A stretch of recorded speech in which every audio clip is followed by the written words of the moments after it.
Woo. All right. Hello, everybody. Hello. All Hello. right. Hello. Hello, everyone. Citizens of the interwebs. We're now Hello, live. everybody. Just make sure the The volume's all interwebs. good.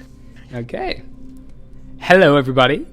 Welcome to AD D&D, brought to you, of course, by Animation Dingle. And the finale of this mini campaign will take place live at the festival, and tickets are available on Eventbrite still. If anyone wants to buy some tickets for the final game, it's going to go ahead. My name is Gabriel Galway. I am your dungeon master for this evening, and I will be immersing you in this epic time traveling extravaganza. These games are sponsored by Dakota Irish, the best place to get beautiful quality artisan D&D goods for your games. And if anyone's looking to sample their wonderful wares, there will be giveaways throughout the stream for fan art, and by simply sticking around in the chat and listening out for today's bingo word. So 2 sets of dice can be won tonight, and the first raffle starts right now. You have until the end of all of our introductions to send the bingo word into the chat, and then our second giveaway will start during our break. So if you enter the correct word in the chat during the break video, and the break video only, you'll be put in the raffle for today's second giveaway. So just to show you as well, very quickly, we've got some very beautiful dinosaur dice here. Very, very lovely, tiny little blue dinosaurs. And we also have some lovely little octopus dice, or octopi dice. I don't know which word to use, but I think I'll go with octopi.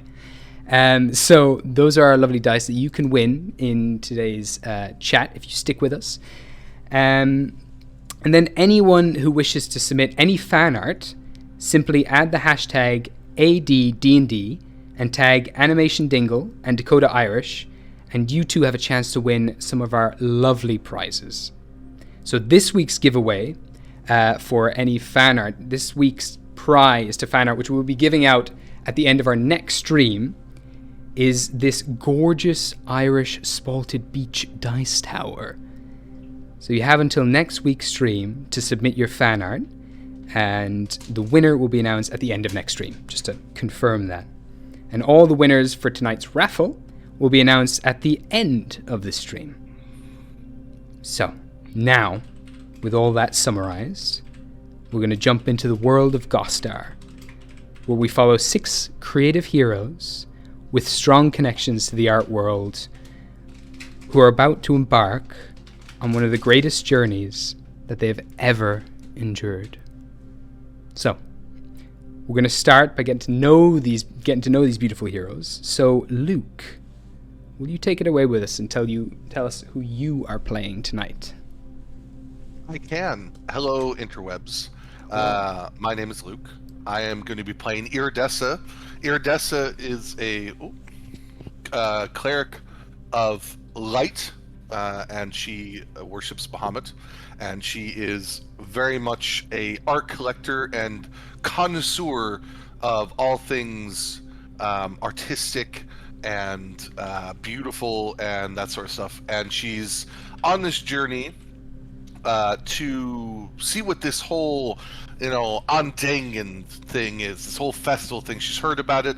She wants to find out what the whole thing is, and see if maybe there isn't some art that arts where that can be collected and brought into her personal collection, as we'll call it. She also has a little friend on her shoulder, a little pseudo dragon by the name of Lexi, who she is extremely fond of, and yeah, she's a very kind person. She's a very assertive person, and she really usually knows what she likes, what she wants, and how to get it, or at least she thinks she does anyway.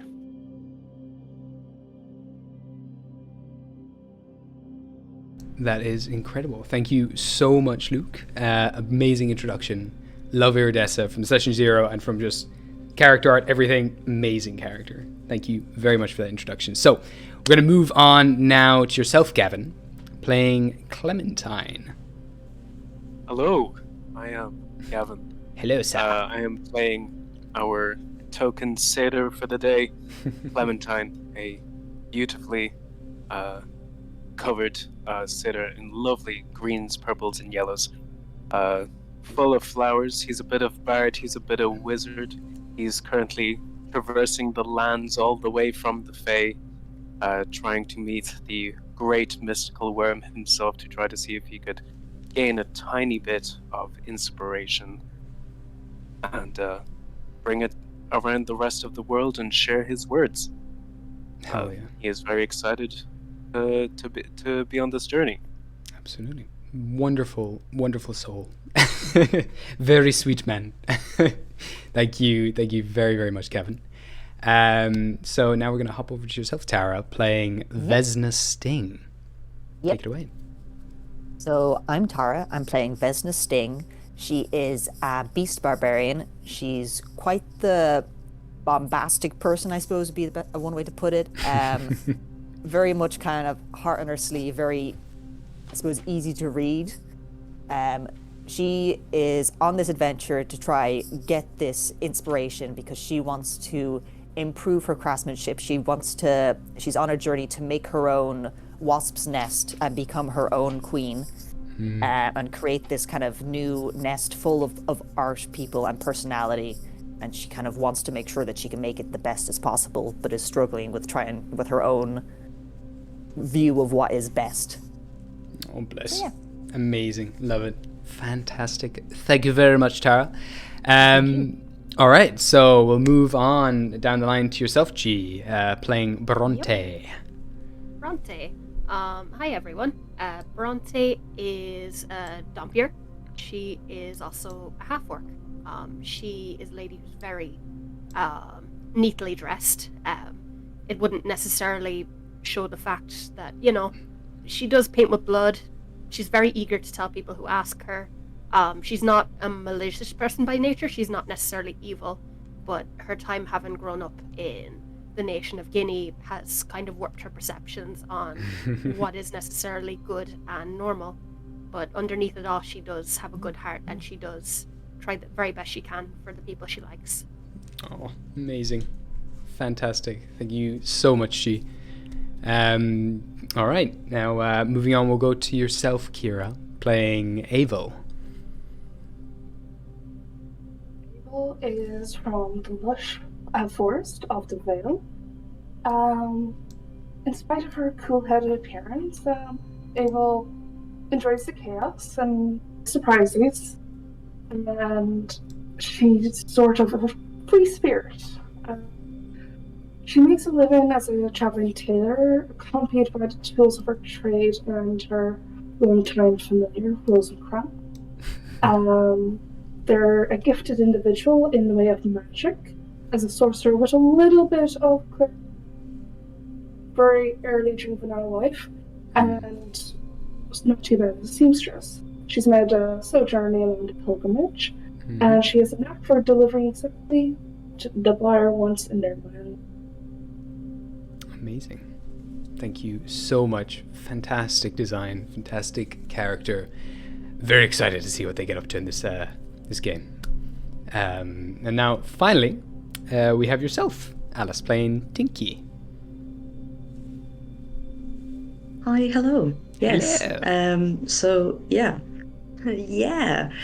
So my name is Alice, and I will be playing a 4-foot tall artificer autonome named Tinky, along with her steel companion Clinky. Pretty much Tinky was created in a lab and was influenced very much by her creator, who was very much a lover of the arts. And because she is such a mechanical thinker, literally and technically,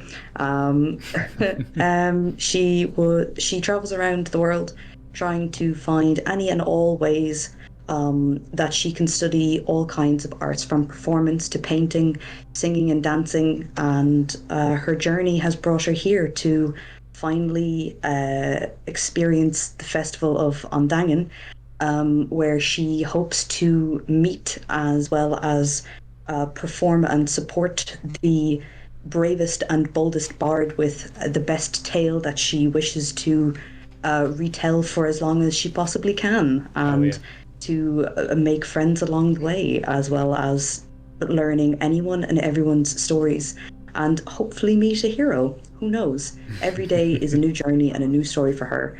And something about magic she is so fascinated by, that talk of this big magical worm, which she has never heard any specific details of, which makes her even more curious whether this is a worm or a wyrm. She wishes to know more about this magic, as well as hoping, like I said, hoping to find the bravest and boldest bard to play on the biggest stage. And this is the perfect place to do it. Absolutely, it is. Massive flying island in the middle of nowhere, filled with the best artists from all around the world. Like just a hot spot right now for just, you can pick and choose whichever you want to be your prized artist to carry your amazing instruments. Thank you very, very much, everyone. Also, for anyone joining the stream, my name is Gabriel Galway. I am the Dungeon Master. I'm the storyteller. I throw all the obstacles and everything else in front of this wonderful group of individuals. I'll play all the other NPCs that they meet along the way and just help tell their story. It's a back and forth. D&D is a collaborative storytelling experience where we work together to just build the best story we can. The characters do things, I react to that. I put things in front of the characters, they react to that, and on it goes. So I will do a quick recap of what these heroes have been up to. Or I guess you're not quite heroes yet. You're just kind of, you're pilgrims traveling around, just all artists or art collectors in some cases. I'll do a quick recap on what this party has gotten up to recently. And when I conclude my recap, we will also be closing all entries for this first session of giveaways. So make sure to get your special bingo word in by the time I finish this little introduction. Okay, so the story so far with these characters, they have traveled from all reaches of Gostar. Gostar is the world this story is set in. So traveling from far and wide, they've all eventually made their way to a little town called Port Gully, where they managed to hop on board the last ship that was leaving. There was some special cargo on that ship, and Iridessa, this cleric who claims to be a dragon, managed to buy the ship. Feels very El Dorado saying that, just, and we'll buy Spain. So Iridessa ended up buying the whole ship, but allowed the previous owners of the ship to bring their cargo along as well. But in turn, they would have to bring all the other pilgrims hoping to get onto a ship as well. While on this ship, there was a secret cargo loaded into the bottom of the ship, a massive iron vault that all the characters were told not to look at, and of course they did. And they found inside there a Fey Lord called Titus, a black dragon, one of the few dragons in this world. And to cut a story short, they freed him just before docking at the world of An Daingean. An Daingean is where all of these artists are traveling to. So to put it in perspective, An Daingean is a floating island off the coast of Olympus, floating above the lightning sea.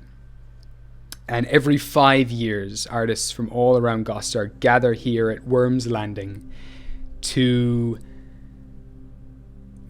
take part in the festivities, the Feist, this giant festival where they celebrate the rising of this giant worm. And when this worm rises every 5 years, they refill the world with imagination and creativity. And all the artists closest to the worm at that time being the artists here who have arrived at Worm's Landing, they are flooded with genius and new ideas, and they're blessed by the worm's presence most of the time. All going well. So this is why everyone's traveling here. So this group, we're traveling to Westport on the westernmost part of the island, where they'll then travel to Worm's Landing. They're going by skyship, which is the only way you can get here. They freed a black dragon from the ship, and just as they were arriving in Westport, they woke up the next morning after freeing the dragon, and all of the crew members who had imprisoned him and were shipping him to some mysterious individual who wanted to turn him into a taxidermy dragon, all of those crew members were left within an inch of their lives. And this party, kind of just trying to gather what exactly took place, could not find Titus anywhere. He's gone now, he's disappeared. But for freeing them, he's left them all with a promise. He's left a black mark, just a small circle on the palm of each of their hands. A favor for a favor. And so now, this wonderful group has hopped on some carriages pulled by some giant sheep to make it over the mountains to the other side of the island this morning. And they've been traveling all day here now until they finally arrive in Worm's Landing. So that is my recap. Last few messages, get them in now before that closes. I'm going to count to 10 and then we're going to jump into the game. So, Joe dies. Let's go. 1, 2, 3, 4, 5, 6, 7, 8, 9, 10. All right. The messages are closed. Any messages that go through after now will not be accepted, unfortunately. But everyone who has put in their thing, okay, I've seen a couple more get in there. You're good. Now it's closed. Now it is officially closed. No more things coming in. Yes, there's a few. Just keep coming in, lads. No, we're gonna stop there and we're gonna jump. Famous words of Father Ted. Go on, go on, go on. Sure, go on. Grand like. All right, it's been officially closed by Animation Dingle. Go on. All right, so we're gonna jump into tonight's game of AD&D. Are you all ready, my players? Good response. Cool. I said yes. It was very quiet. Sorry. I assume there was maybe head nods. It's okay. That's cool. We forget we're on stream. We're just like, yeah, nod the head. It was the imaginary director cut. So, I'm going to zoom in here over to Worm's Landing, where our story takes place. So, I'm going to set the scene for you all. And also change the music. Woohoo!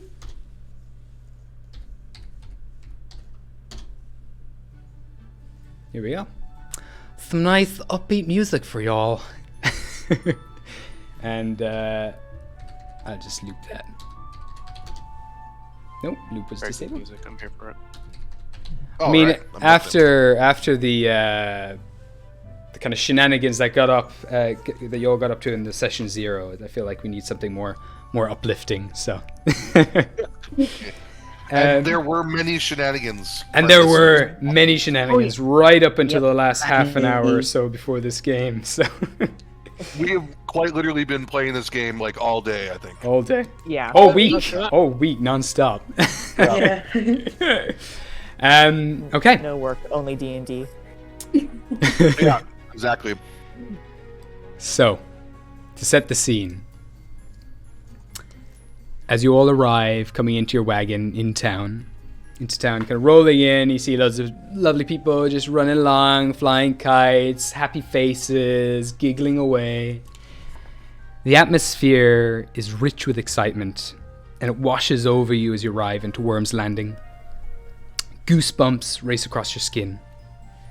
You see kids hunched over cobblestone paths, sketching images of the great wyrm in colourful chalks. An orchestra of giggles comes from all around as townsfolk help strap on giant papier-mâché heads of the giant wyrm, and young teens paint children's faces bright green. A melody of different songs dance through the air. Each street corner and shop front have a bard playing for coin. But deep down, there's a fierce competition that simmers between them.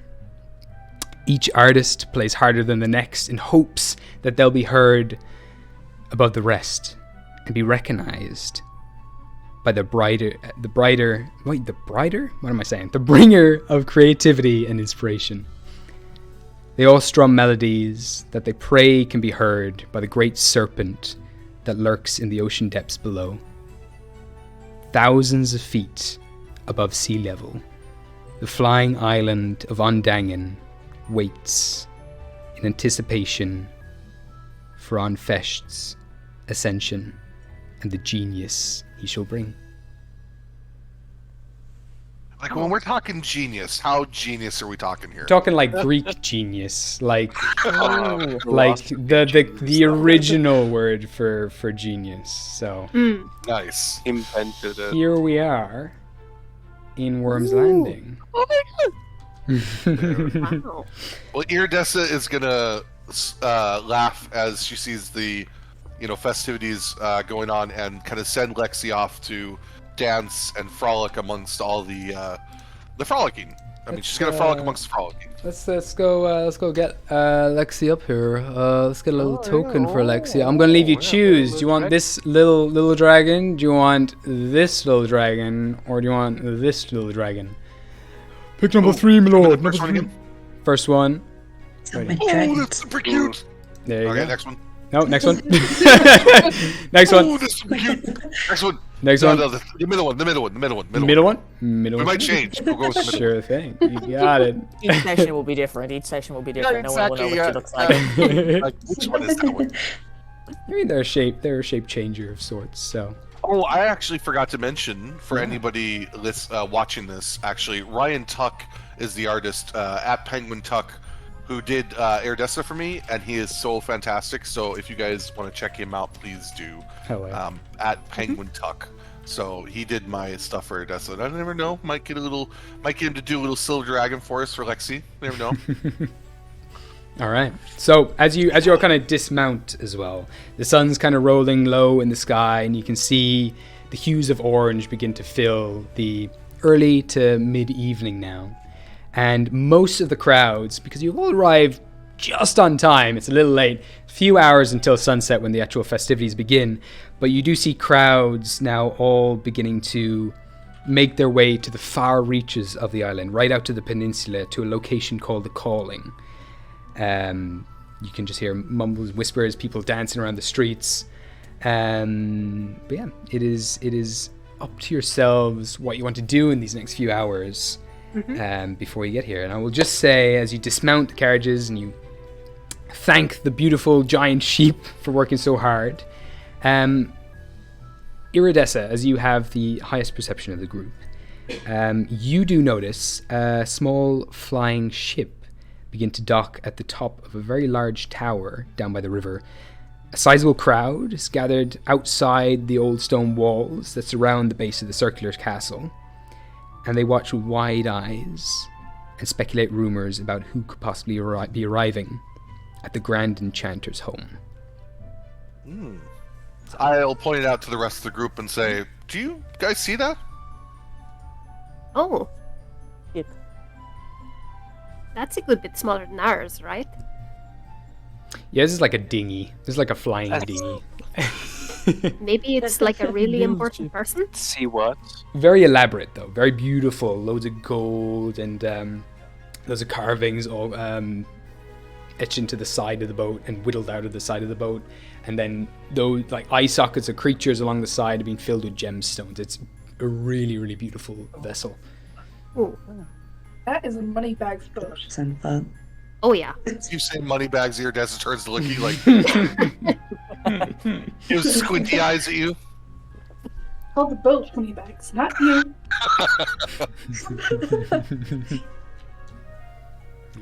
So, Iridessa kind of turns to the guys as they say that, and says, "Are we not going to discuss what happened on the boat? By the way, are we just kind of forgetting about that now?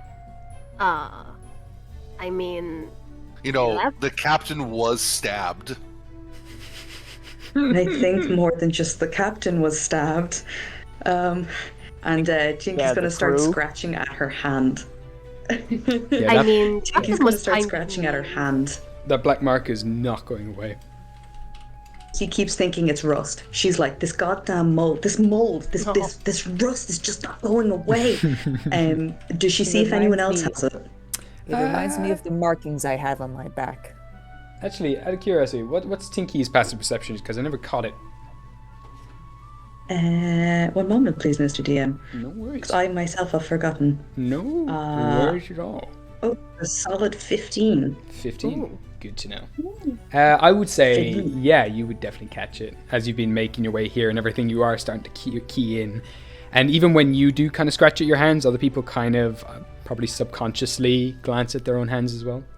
So, yeah. Yeah, definitely. As you're looking, I'll be like, this black mark is really concerning. Like, why do we all have it? Like, I don't even know how this happened. I just woke up and it was I there. think she's gonna I snatch think your hand it's and go, oh god, you've got the mold too. She's gonna try wipe it away. Pummeled. It's very quite easy, my dear. It's very Maybe quite we easy, are my all dear. queen class fairies. I mean, I they feel all those marks on my kind of back. I Those are my Those queen fairies. class. Definitely. I've seen him do it before. It's like a sort of blood bond thing. Like, oh, if you do something good for me, I will do something good for you. You know? I mean, it's a classic. I mean, people here on the mortal plane, they kind of use gold and stuff for transactions, but in the Fae, it's simply favors. I mean, we helped him escape. It's only fair that he repays us with a favor. Mhm. I'm guessing. Clementine is currently in the process of creating like a blood red flower wreath around Bronte's head. Nice. Oh, it's beautiful. She allows this to Yeah. happen. We're all She supposed to get watches. wreaths, aren't we? Ooh. I will say as My well. dear, you will get the beautifulest silver flowers I can imagine. Yay! Oh, You can all But have come here. inspiration as well The to joy. start things off. Oh, Because you've Oh, all been playing inspiration. fantastically through session 0 and through the chat. You all start this game with inspiration. Spend it as you like. You might get more as well, so I encourage you to spend it when needed. You know, Yay. I've never seen so many living humans around. It's so nice. Oh wait, hold up a second. Who is Living. he? I don't think I have Clementine said either. he. Huh? Clementine He? said he. Who's he? I'm assuming you're talking about the black jet that you had met at the bottom of the boat. Am I not Oh, correct? basement man. The basement, man. I didn't know boats could have basements. I have no idea what you're talking about. Oh, right, you weren't with us. Yeah, we kind of went to visit an old friend of mine, and, you know, we freed them. Apparently, Who's your dragonfish friend? aren't related to dragons, and they're boring. Because he was a dragon and he said so. Mhm. I'm very sad about it. Dragon. Yeah. I got distracted going to get breakfast. Tidy. can't relate, but Titus. understandable. Yeah, Titus? his name's Titus. I've never- Titus. I Yeah, thought his I've name never was seen Tidal him that Wave. sober Dragon. before. I thought his name was Tidal Wave. Tidal wave. Tidal wave. Hi, I'm the mythical Oh, fairy fish. lord, Tidal Wave. I'm Tidal Wave. Oh, hear me roar. So we have Iridescent and Tidal Wave. We're on a great roll with names today, lads. Subtle dragon We names. totally need to have a conversation about this, but maybe now is not the time. Ava goes up to Iridessa and she says, long story short, there was a dragon in the hold. Well, he wasn't a dragon, he was a drunk man who was sober. And that wasn't nice. And they were going to like stuff him and like taxidermy him, and that's not fair. So we released him, and for whatever reason, she holds up her hand with the black spot. We're all sort of tied together for now. we'll see what happens. Iridessa just stares at Abel like incredulously, like, what? Okay. You know, it's fine. We'll talk about it later in the tavern or something. She's completely mind. I'm kind of surprised he gave one to you, though. I mean, you weren't even really aware he was there, were you? I have no idea what you guys are talking about. Yeah, okay. I mean, next time I meet them, I'll ask. He seemed really out of it. I've never seen him that sober. He seemed okay. He's just crabby. Alright, so... God, something's wrong. He's crabby. 2 hours. Yeah, normally he's a bit, happier and, not as good on his feet. He's usually in a better mood than that. Well, I suppose he was, tied up. Mm. That kind of sucked. And I mean, if I heard I was going to be stuffed and put on display, I don't think I'd be too happy about it. No. Oh, As Okay. as you're all chatting as well, crowds are getting thinner and thinner. And you would see at this point in time, more and more guards are starting to kind of come down towards the tower itself, kind of pushing away crowds and stuff, like trying to just manage them all. It's like, all right, I know you all want to see the VIP, but listen, they're very busy. The show starts in like an hour or two. You better all start making your way to the call-in. Like, we don't have time for this. Crumbly, is that you? Is that you, Crumbly? See, I know. random helmed guard kind of looking around, meets eyes with you after a moment and gives you a little wave. All right. Crumbly! No, my name's Richard, but nice to meet you. Oh, that's his little crestfallen. Oh, A lot of my nice. generic guards sound like this. It's nice to meet you, Dick. See you later. Huh? It's a part of the uniform. Gotta have that Yeah, voice. gotta have that voice. Mm. Who's the VIP? That's the shit's over. So you What gotta does it mean? buzz over. He kind of straightens himself up as you make your way over to the tower. It's a very important person. Every year, we get a VIP in, someone, of a big prestigious name, into the island to take part in the summoning of the wyrm. This year, it's a secret. You have to wait and see, won't you? Huh? Getting a generic guard here. How does one become a very important person? Starts scribbling down. Very big letters. VIP. Iridessa leans over. Vesnadir. It's spelled with a P, not a D.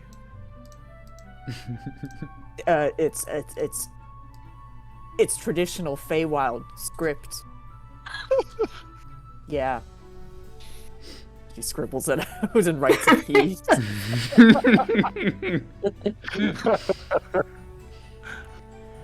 Alright, any other question? I'm just trying to shuffle people along, through the streets, but, if you really want to see, you gotta go over to calling, but, not gonna rush you. Still plenty of things to do, still shop's still open if you want to grab any snacks, any goodies before you settle down for the evening to see the massive ass wyrm come out of the frickin' ocean. Very cool. Did you just say a massive ass worm? I mean, he's huge. He means ass in terms of measurement. Oh right, yeah, like not an ass worm. No, my cousin Jared had ass worms, and it's a bad time. No, this guy, like, there's not going to be any ass remaining if he was in there. You know what I'm saying? I mean, like, no. This is more like a term to like amplify his size. I use the word ass. Probably not the right word, but Fair enough. Fair enough. So, where can humble travelers find a place to rest and drink, good sir? She says as she sends the little pseudo dragon around his head, spinning. He's kind of like trying to swat it away as he's talking to you and trying to focus. He's like, well, you might, sorry, you might want to go to go over to like the Wiggles. The Wiggles is a good place. It's got a cool tank. Yeah, it's got a cool water tank feature thing. It's pretty dope. Well, I guess that's where we go. Come on, Lexi. As she kind of leans over and gives a little bump to Clementine. Let's go get some drinks. My dear, that sounds amazing. I'm right behind you.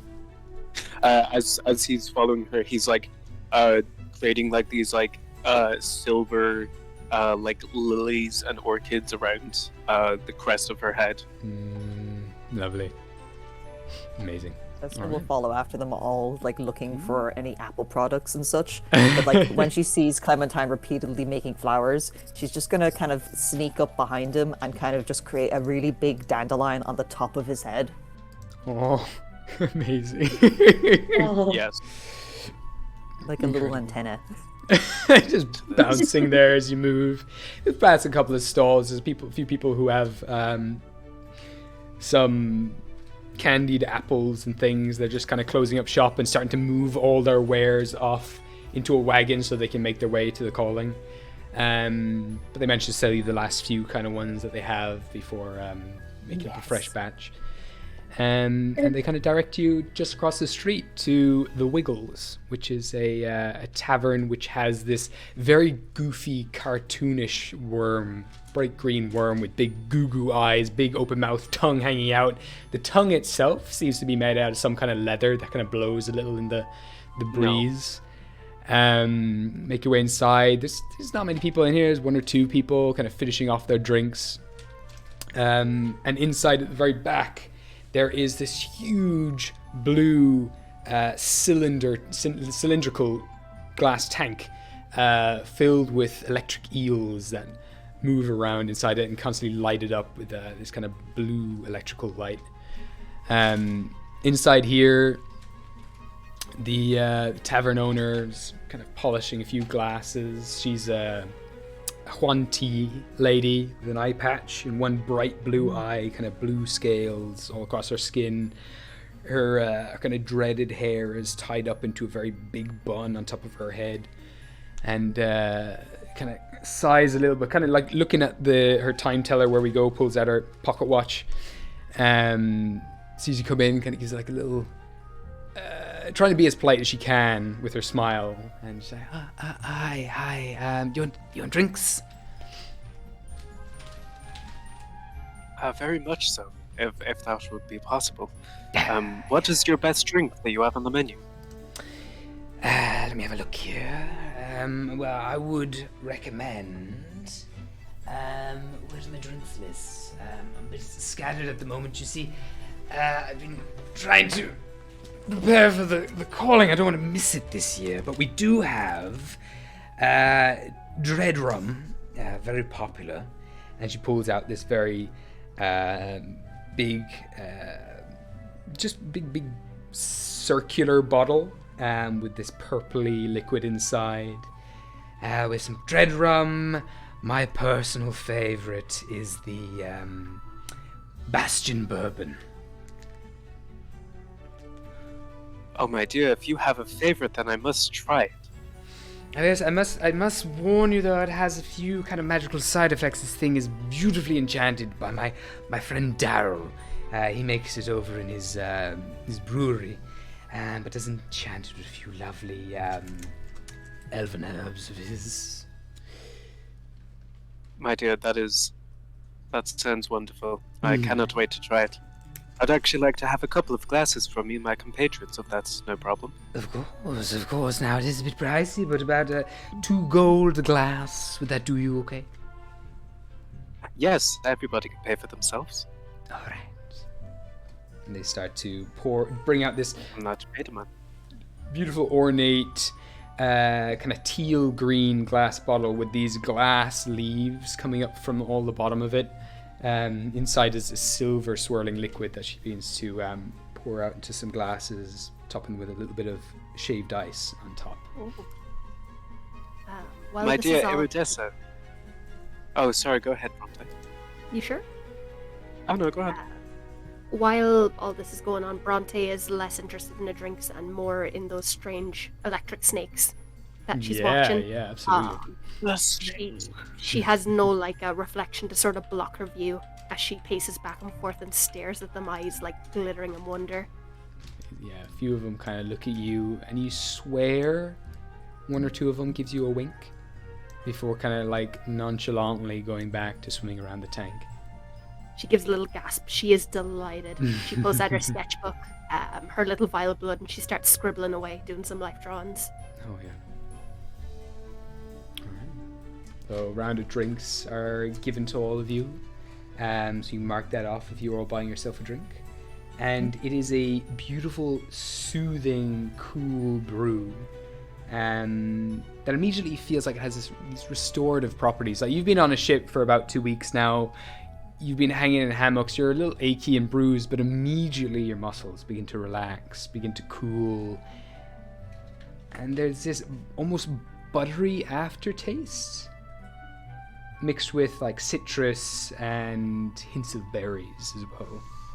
It's beautiful, beautiful, refreshing, smooth drink. I'm over there. But all of you, my dear, how much was this again? My dear, that was 2 gold. Oh, a steal, I say. It's a very nice drink. I will I say, Yeah, can see rum for why you Titus use too. pockets in this. for the next 8 hours, any healing that you receive is doubled. Oh my god. Ooh. God dang. We love that. And that, coupled with my feet, that's gonna be good. We love Very some good. warnings.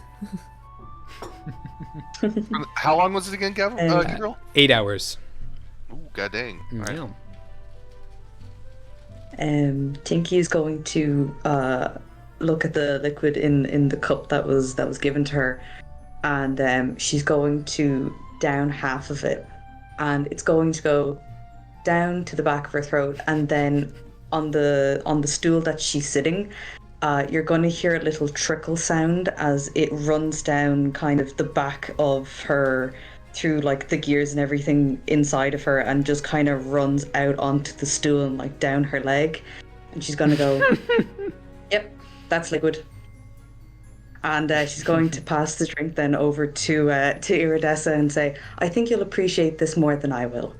And just enjoy the company of just the fact that she got to try something. She can't taste it, but hey, it's a My free dear, drink. I wonder Dingy, if she got a you cloth. weed and started yourself. stuffing it in. Dingy. No, this is what? When she hears you've had an accident, she's gonna look. She go, oh no, have I dented anything? Do I have a screw loose? What happened? No, the liquid, you.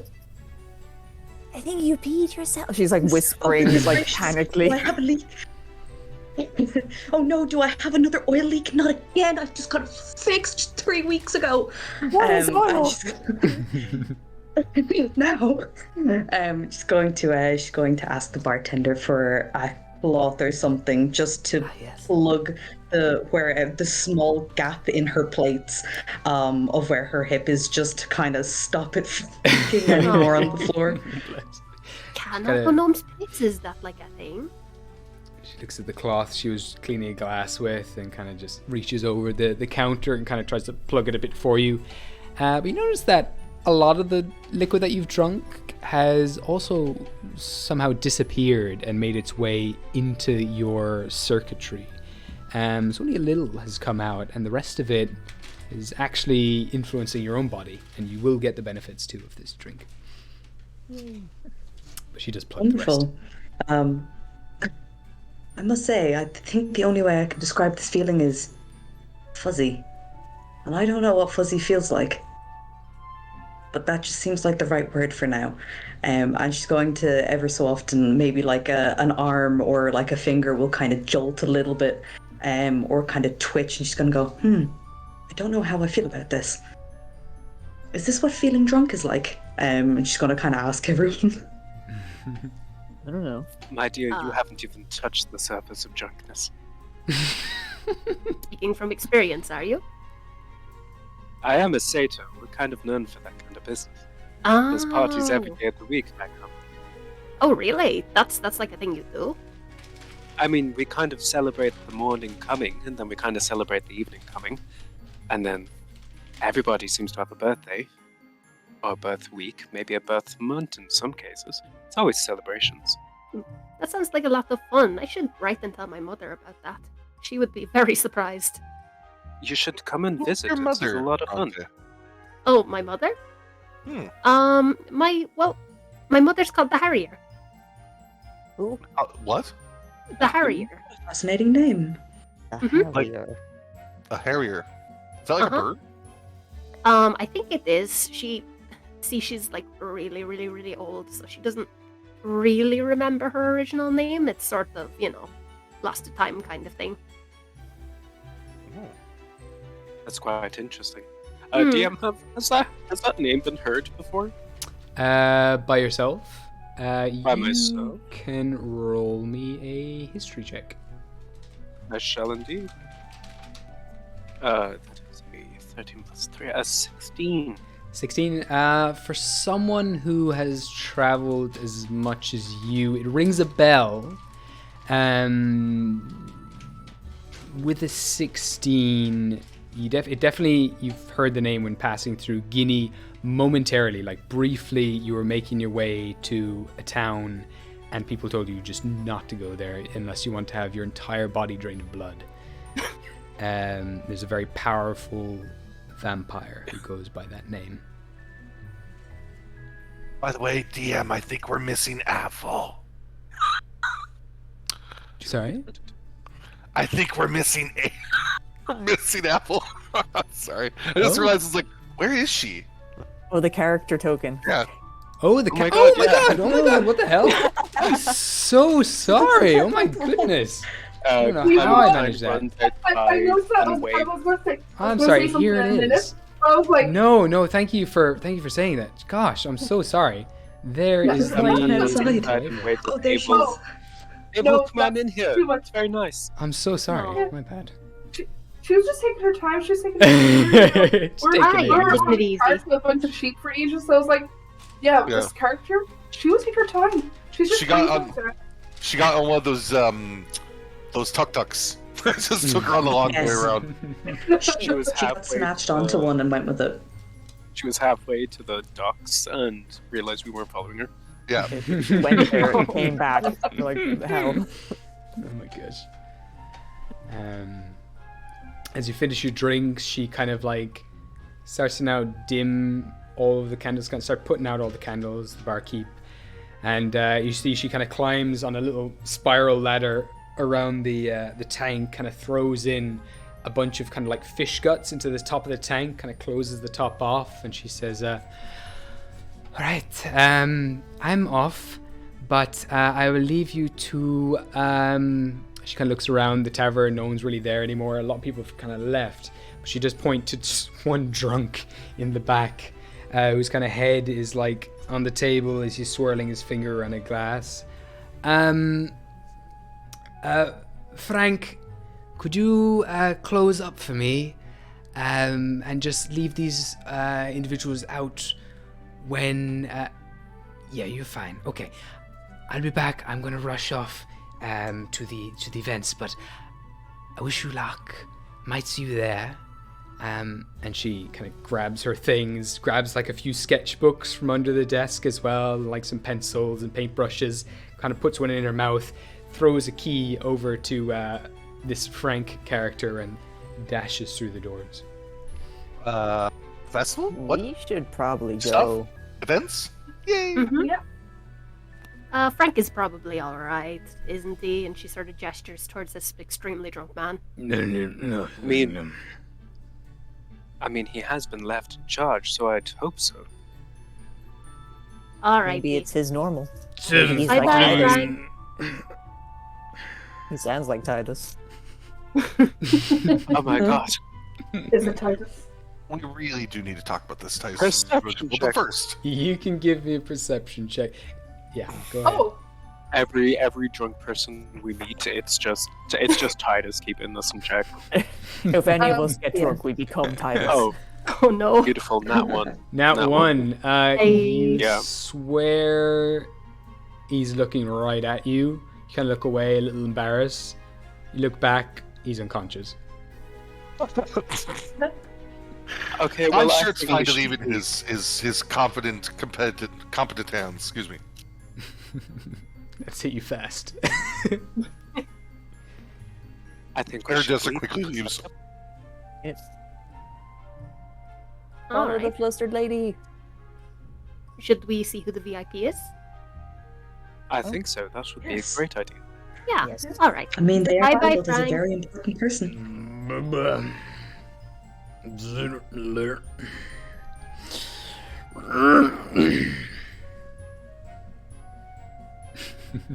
We should leave before he gets sick. Yes. You kind of think he's thrown up in his mouth a few times, which just kind of swallowed it down. Tinky's gonna lean a bit kind of towards him from her stool, and she's going to kind of squint, and you're going to hear a tink, tink, tink, tink, tink of a cog just like catching in her head as she's trying to figure out if he's talking or if he's just mumbling, or like you said, he could possibly be vomiting in his mouth. It is an amalgamation of all three. He tries to talk, he vomits, Yes, his and- mouth fills up, he swallows it down, and then tries to talk Oh. again. Oh dear. No.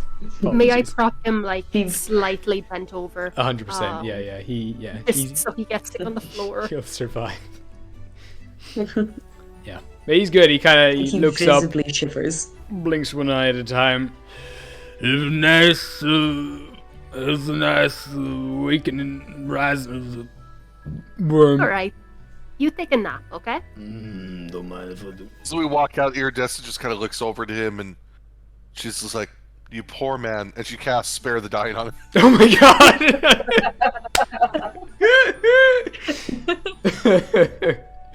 Perfect. I live. I died, but then I lived, but then I died again. But then I fired, and then I missed. Then I lived. And I lived. I fired again. Alrighty, I'm gonna ponder out. All right. I do have a map, but just for this, I will say that you kind of make your way down through the streets and eventually make your way to a river. And across the river, you see a few people now remaining there, about a dozen or so individuals, trying to look over the walls, like scale the ivory covered walls to peep over, see if they can see in any of the windows of the tower. A couple of guards are yanking them down and just tell them to get it. Go get.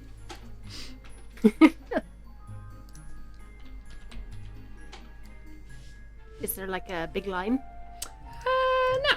There's just kind of a few wandering souls outside of this area. Okay, good to know. Yeah.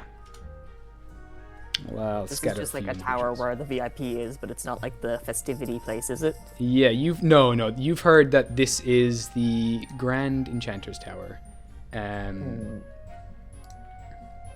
Anyone who wishes can make a history check to see if they know anything about the Grand Enchanter in that role. Let me see. Oh, you know I ain't gonna pass up a history check. Oh, god damn. I got 15. I will try, but 15? I don't think I will do well. I Yep, will no, give that's a an 3. attempt. A 3. Yep, no, it's a 3. Okay. Box Machina dice. Come on, Box Machina dice. No, that's a 9. Box Machina 9. dice. Hey! So was 13 the highest there? I think so. No, Oh, actually. I'd like to say I'm currently sponsored with my Dakota Irish dice. I rolled an 18 plus 5 on history, which is a 23. Snap. Okay. All right. Thank you, Brooke. You're welcome. With a do what I can. 13, Thank you. you definitely would know that the Grand Enchanter is the kind of leader of sorts of An Daingean, or at least of Worm's Landing. They have some sort of high authority figure. But with a 19, you know that they are the coordinator of all events or shenanigans to do with the arcane. People go to the Grand Enchanter for any arcane issues or problems. They are a sort of mayor of Worm's Landing. and but they also serve as a court wizard of sorts, like a very powerful wizard, very attuned to the arcane arts. You know that this one wields magic innately, and there are rumors that no one really knows how old they are or what kind of creature they are either. Some people say they're a furbolg, some say they're an elf, others say they're a giant, others say they're just a really ancient type of eladrin. It's all very unsure. The dude trademark. Yeah. And Maybe they go, just sorry, one they go furbolg. by the name of Kuri. Ooh.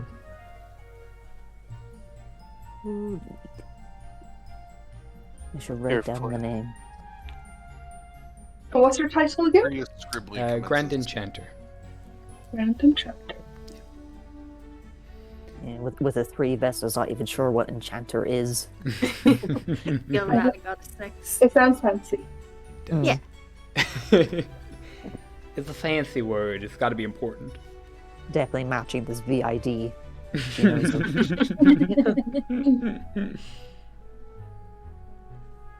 So you see a few people kind of chatting amongst themselves, and one person says, I hear that the guest of tonight might possibly be Excelsior, the master juggler of the north. Another person kind of looks at them, blinks. Nah. The VIP of tonight is a great wrestler, Brandon Firebolt. Turned wrestling into a complete art form. Genius. Know that man. I think he's going to be writing all these names down. Being like, okay, that's the next person. Okay, I have to talk to them.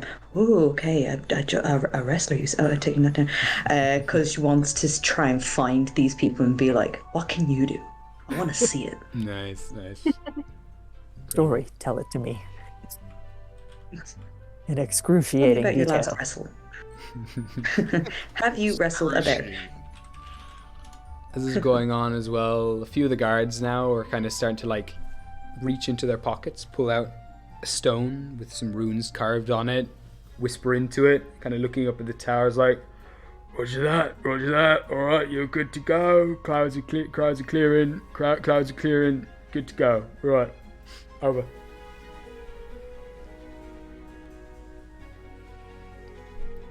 I must say that was very sneakily well done. Thank you very much. Is there sort of a gap at the top of the tower, like a place where a window should be?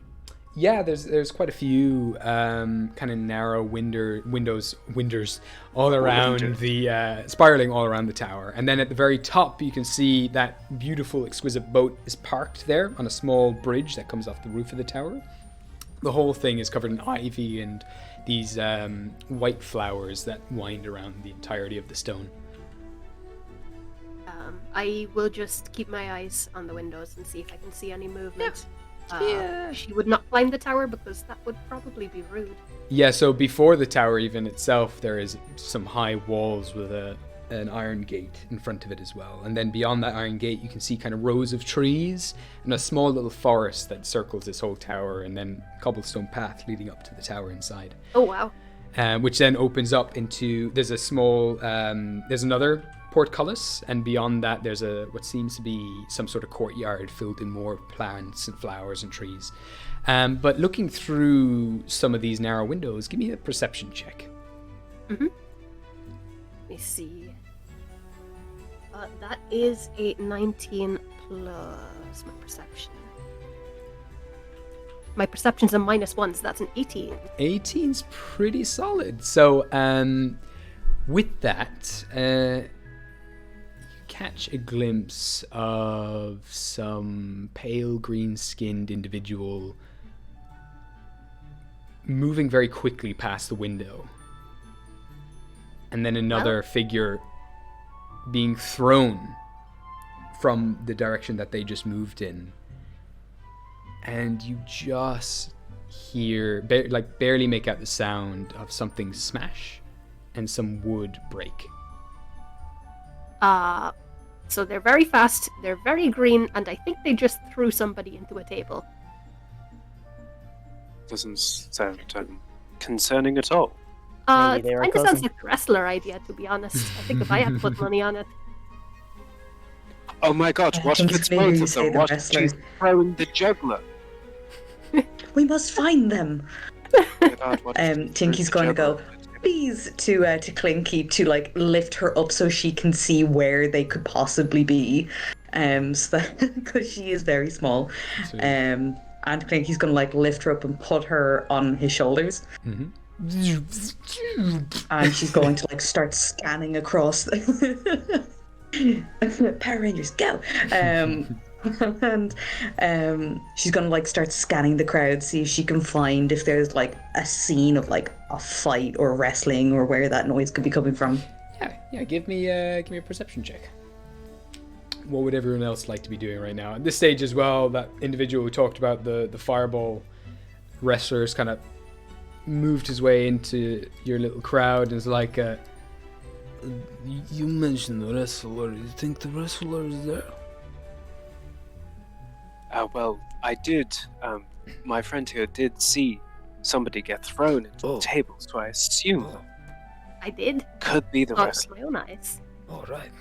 I mean, if it has been thrown, then probably fireball. what did Tinky get there on the perception check? She got a lovely 15. 15. Okay. Yeah. You would see they're very narrow windows, but you can definitely tell that the sounds are coming from the tower. And you can now see the back of an individual kind of straighten up, kind of fixing their clothes and putting their hair back into place. You can see these green dreadlocks being tied up in a bun.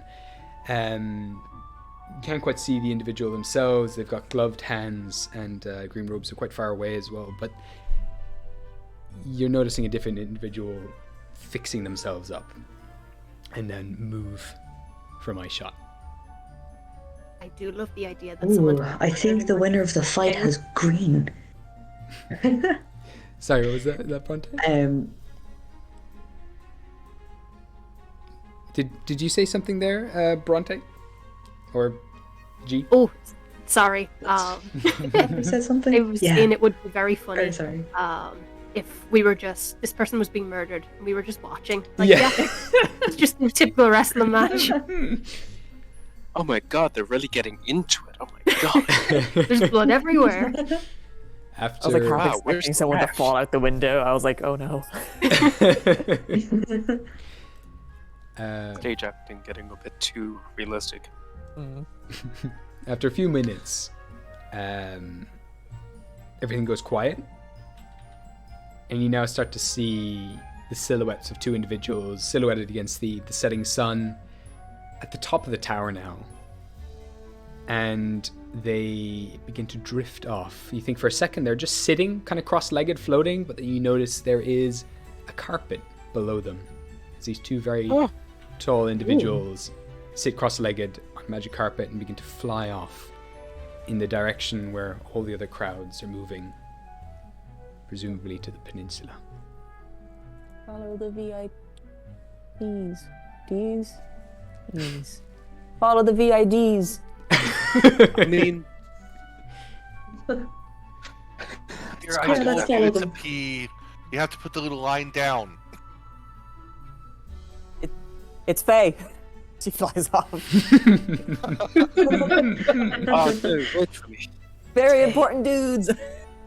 I'm down to watch a wrestling match. She heads off towards that direction. Alrighty then. Okay. Is there anything else you want to get up to or ask or anything else before you head off towards the calling? I'm quite happy at the I don't moment. think so. No. Alrighty then. I think I'm fine. Alright. So you all Aside start from asking constant questions to characters that would take forever. That's fair. I could respect it for sure. All right.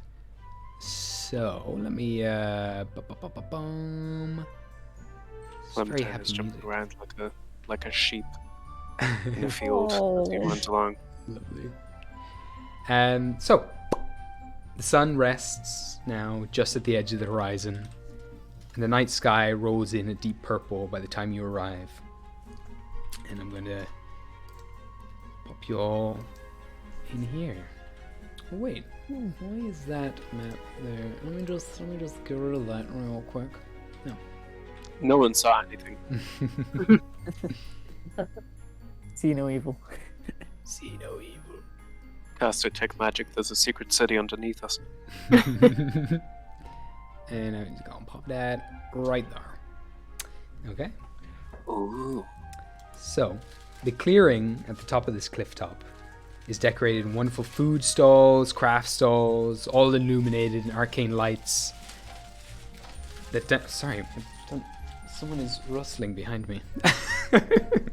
So the clearing of the cliff top is decorated beautiful food stalls, illuminated in arcane lights that dance through the air, low stone walls stretch along the perimeter of the cliff edge, and they all meet then in the center where a large marble archway, 20 foot high, stands. And at its center, a swirling green portal begins to apparate, and an old world glyphs carved into the stone arch begin to glow. So the crowd eventually falls silent just as you arrive. And I can't remember what happens then. Everyone dies. Yeah, everyone dies, and you've completed the campaign, guys. Yeah, sorry. It was a trick. There's no more episodes. There's no more episodes. Thank you all for watching. It's been great. No, sorry. As you arrive, you think for a second the crowd has fallen silent, looking at all of you arrive. All heads turn in your direction. You see crowds beginning to separate as you make your way into the festivities. But suddenly then, you hear the arrival of the Grand Enchanter and the Guest of Honor. You hear the clip-clop of the Enchanter's wooden sandals on the cobblestones, and the metal soles of this night's VIP click-clack slowly behind his. You turn around and you see these two individuals walking towards the crowd, the sun lighting up their faces. You hear the townsfolk begin to whisper the VIP's name in recognition. So, that's Mongon. So that's Mongon. He's the greatest bard, that ever lived. He's class. You hear another old lady kind of pull you guys in to make room for them so they can walk past you, and she kind of whispers, just saying Careful now, lads. That's the right hand of King Xersha. That's some title I have. Just don't be in his way now. Come on to the side now. Is he good at wrestling?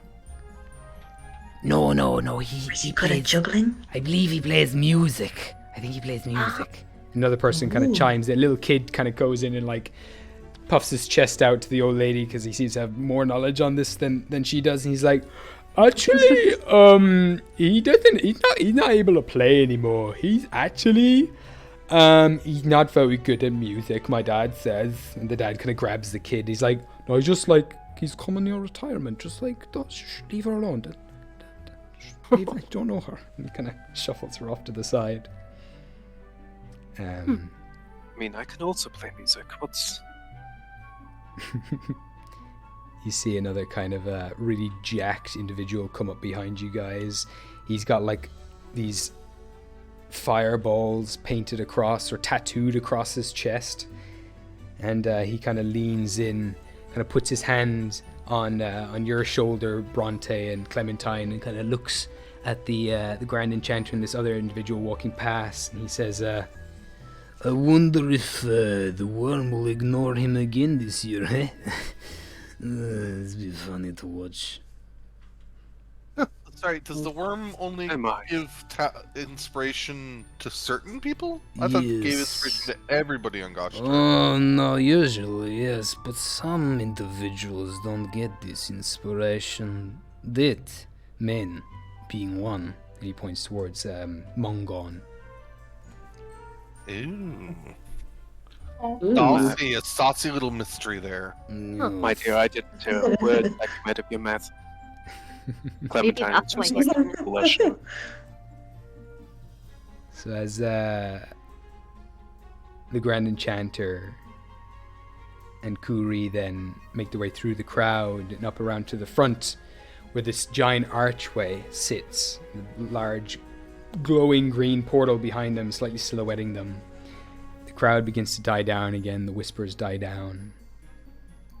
And you look at the Grand Enchanter.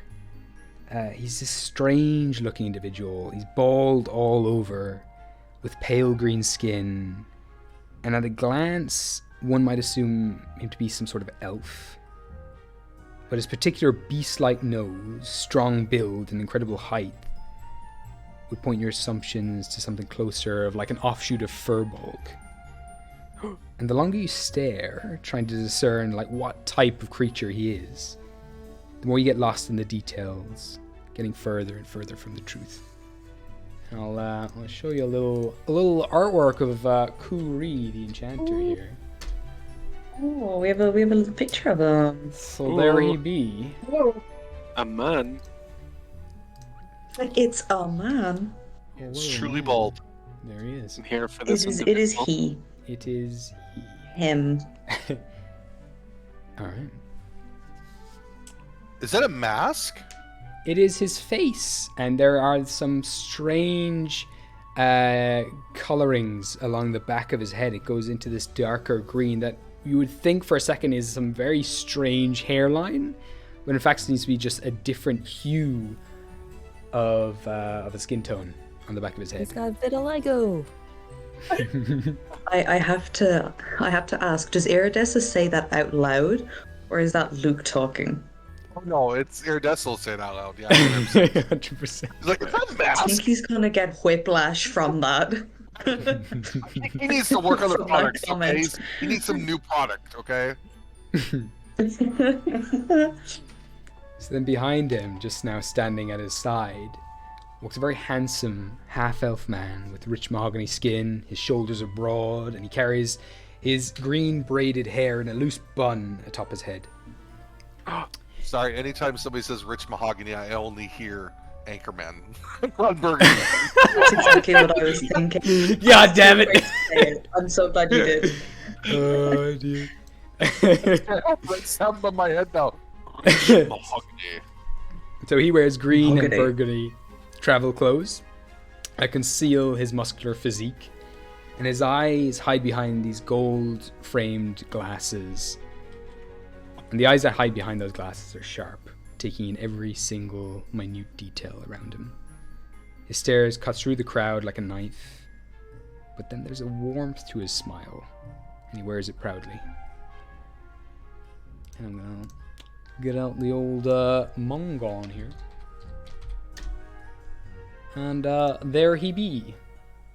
Hard who benches. He's carrying a very large green gold scepter.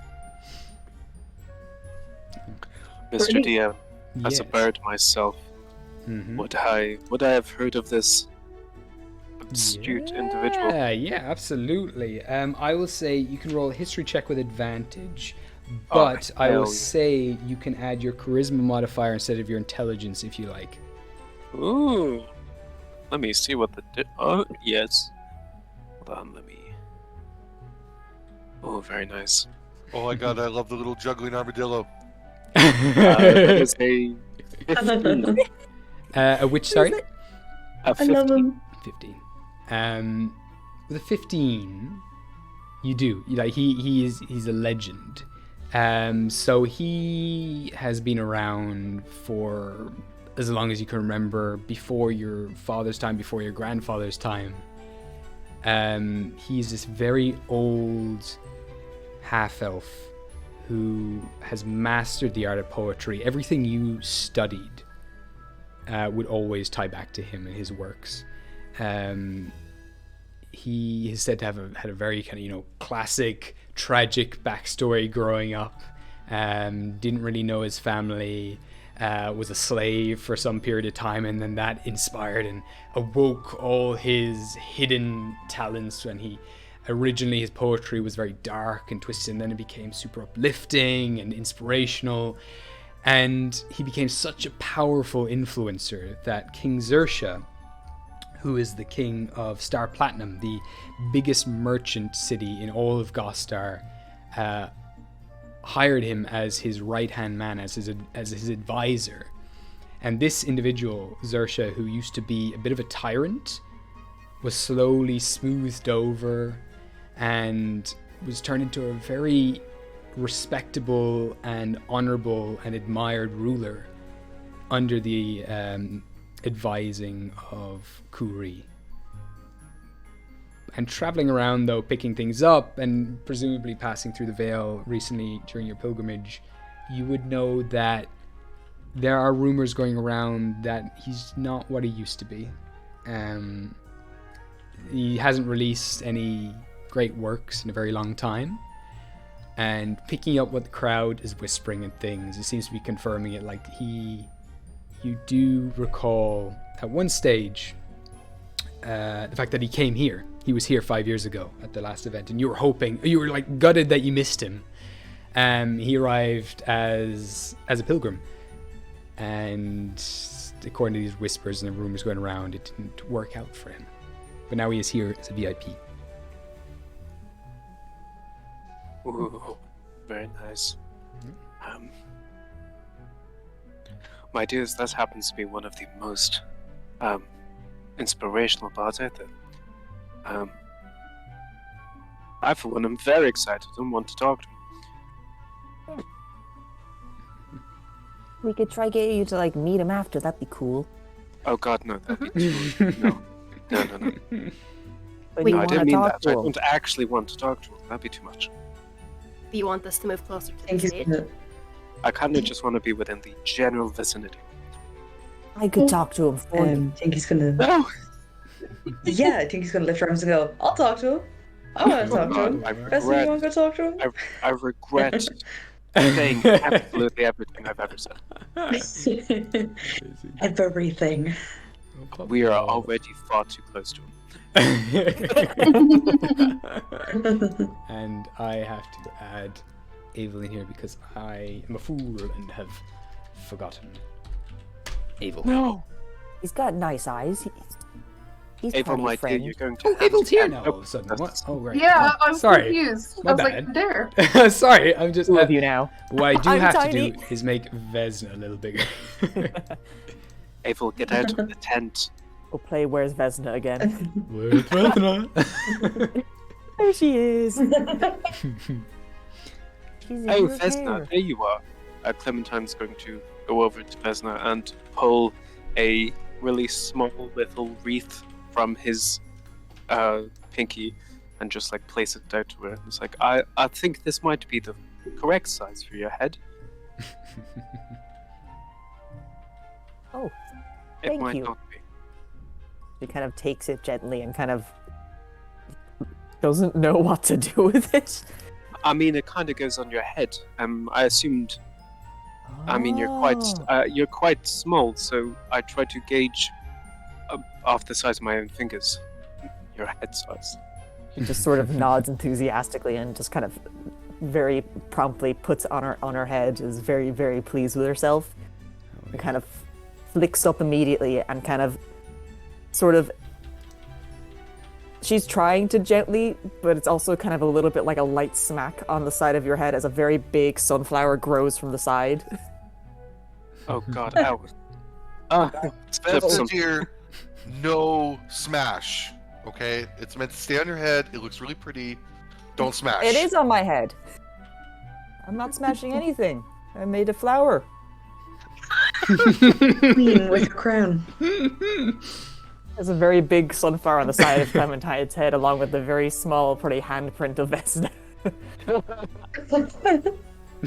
where it sprouted from. Incredible. It's made of buttercups. Oh. Buttercups. Buttercup. She's very He's pleased with Princess herself. Buttercup! Oh my god! God. Iridescent coming up with nicknames now. Yeah. Yeah. The tables of You tables. guys came up with nicknames for me. I've got nicknames for you now. Oh my I dear, can I must see say, her I messages absolutely doing it love with, your like- outfit. Thank you. I absolutely love yours. Thank you very much. Sorry, you were saying something there, Tinky. Or Vesna. Sorry. Oh, sorry. I was just saying. I could imagine just kind of iridescent in like a half squat, pointing at everyone with this like an aggressive squint, like you all came up for nicknames. It's my turn now. This is where the bardic this is where the inspiration is going to at the moment. Is nicknames for everyone. It's enough, you little shits. I'm no longer wine lady anymore. Not money No. Iridescent will always be wine lady. Wine lady. Exactly. Lady. I love it. It's not a wine lady, she's the wine ant. Wine. Vodka ant. Vodka. Oh no. Yeah, Vez is very pleased with her little flower crown. You just kind of see she's not sure like how to express that, so it was like, I will do the exact same, but was far too enthusiastic. Clementine definitely fixes it into his own flower crown and makes it like sit real nice. Oh yeah. Right, I guess we should enjoy the festivities while we're here. Yes, we should. Sure, that's why we came. I can't wait to hear his poetry. Alright. I for one believe no one's drinking enough, so Oh yeah. I might go get some more drinks.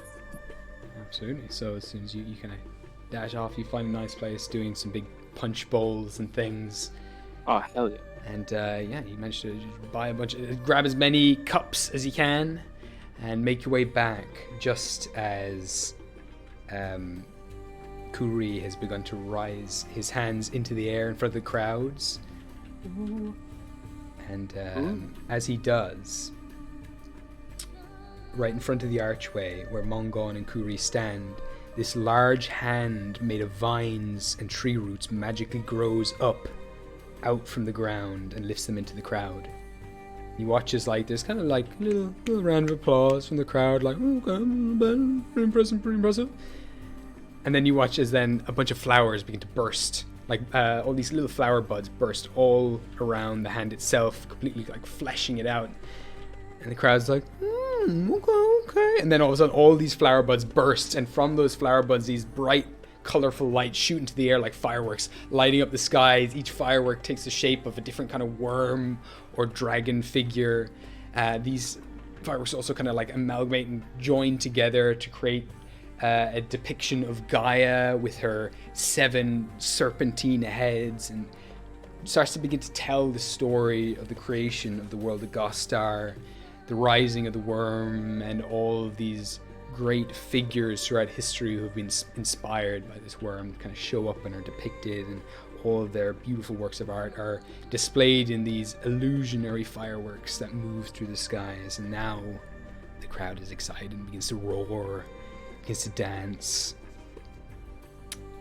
And as the crowd begins to roar and the crowd gets more and more excited, you see Kuri raise one more hand, and immediately the entire crowd is silent again, and he says, "Welcome!" This deep booming voice that echoes through the air. You can feel it in your chest. You can feel your bones begin to quake as his voice is magically amplified. Kuri stands with his hands aloft. The crowd roars back at him. Fire dancers begin to perform and leap in, like joining in the fireworks themselves. The fireworks dance with the fire dancers. You can see drumming begins to pick up from a distance and come out from behind the portal itself. Other artists now, just from the crowd, start to chime in. They bring in their instruments. Spellcasters begin to cast. illusionary paintings in the sky. Blade singers begin to move like the wind, and suddenly the whole cliff top becomes this stage of musical epic. Everyone just loses their minds. Is this like the most epic fantasy flash mob ever? Oh yeah, like Oh yeah. I could never do it justice. Oh, As the fireworks are happening, Clementine's going to reach out his scimitar and kind of he's kind of going to catch some of the sparks like as if the scimitar is like a net, and he's going to fling them around and cast dancing lights as the specks of fireworks start moving their way through the group Nice, beautiful. of the Iridessa giggling as the fireworks go. She's never seen them before. She joyfully tells Lexi to go up and start dancing with the lights. And she waves her arms back and forth. She's like a child as she dances to it. So immediately Lexi kind of takes off, dashes through the sky, like bursting through fireworks, like causing them to explode into rings around her. And, like one by one, just pop, pop, pop, pop, pop, pop, like bursts each illusionary firework, which quickly reforms into its shape, spins around, glitter flying off her wings. She is in heaven. Iridessa immediately like grabs Tinky and starts dancing with her. Yeah. I'm gonna say, can Tinky like try and grab Iridessa's hands to start dancing? Yeah, absolutely. Amazing. Into the center of the crowd. Other people are dancing all around you. You can see the massive Jack man has now kind of is like juggling people in the air, and eventually like a few kids are starting to line up in front of him and like to be juggled, and like concerned parents are trying to bring him back, and he's like, "Don't worry, it's no problem," and he grabs a child by the hair, throws him into the air, and juggles him with everyone else. would like to be tossed by the big man. I want to be tossed. He kind of looks at you dancing with your blades and kind of like leans really close, grabs your wrists, pulls you in, takes your blades, starts to juggle them, then grabs you by one of the hooves and throws you up with the blades. You're now dancing in the air with the blades, dancing all around you, just narrowly missing your cheeks every time. This is ridiculous. I love it. Here for this.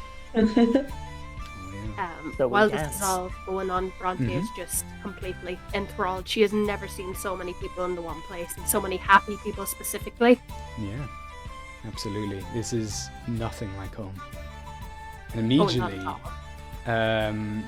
a very timid little turtle in what looks like clown gear. They have like a little red nose on, kind of comes over to you shyly and just says, I couldn't help but see your eyes glistening in the moonlight. You look beautiful.